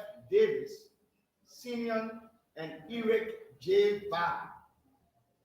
These two community residents who interacted with our officers assisted our officers to take Matthew Innes, peace be to his ashes, to a nearby clinic named the Peace Home Clinic, where the deceased Matthew Innes was subsequently referred to the ELWA hospital for further treatment. The deceased Innes was taken to the ELWA hospital and treated by doctors at the ELWA hospital. It was few hours later that family members of the deceased Matthew Innes visited the ELWA hospital, and these family members include Odada DeShield, brother of the deceased Matthew Innes, Esther Innes, sister of the deceased, Victoria DeShield, wife of Odada, Abel Washington, community pastor, and Joseph Simoki, friend of the deceased Matthew Innes, who made a final decision after the deceased Matthew Innes was pronounced dead by doctors at the ELWA hospital to have his remains taken to the Samuel Stratford Funeral Home. Ladies and gentlemen of the press, it is very, very unfortunate that Chairman Jerome Verdier, who formerly served as head of Liberia's Truth and Reconciliation Commission, being a legal luminary, will choose to make uninformed statements, allegations against Inspector General Patrick Sudu of being involved with the death of Matthew Innes. Okay, it's actually based on the time factor that we already have to go, and I'm hoping that we will expand more on these trending issues. But like I have said, my confidence level in the police between 0 to 100, my confidence level in the police is 2. In the Liberian National Police, that's the confidence level that I have in the Liberian National Police in terms of ensuring that its key mandate or its key function of ensuring the protection of lives and properties are actually being effected in a way that citizens are very appreciative about what the government is doing. But again, we would like to thank you so much. Those of you that have been following the podcast since 4 p.m., we've been here talking a number of issues. Sorry that we could not bring you Bishop Gadi Johnson. He phoned in and made us to understand that he was engaged with other matters, as well as the chairperson on Rules, Order, and Administration at the House of Representatives could not be here with us. This is Punch TV. The program is Trending Issues. My name is Vonnie Dix. Thank you so very much. Cherio Seger is always in the background, bringing you the technical aspect, the visual aspect, the sound, everything, working on that.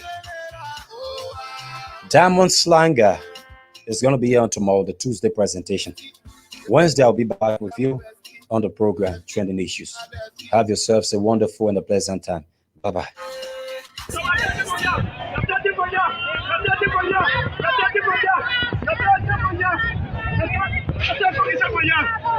Salah. Why are you angry? Why are you angry? What making you angry? The new people are here now. Thank you. Why are you angry? And Salah, don't come on in, man. We are here for development. We get players for this place. They play the problem role. Yes. It's a problem role, not belong here. Yes, please let's take it from here now. So who is waiting to listen to you right now? You the press gonna listen to me and want to know who politics here. So why your action will be who?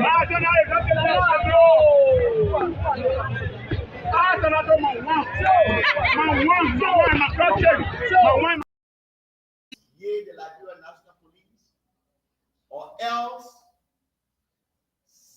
civil action will be resorted to as a means of protecting the sanctity of our institution and to ensure that the individual character as built by Inspector General Patrick Sudu is protected to its core. It is hoped that he will listen to this press briefing and he will retract his statement against our institution and that of the Inspector General of Police. We urge members of the public to desist politicizing police investigations. The peace of this country is what matters. It behooves all of us to ensure that we work with relevant joint security institutions to consolidate the peace and security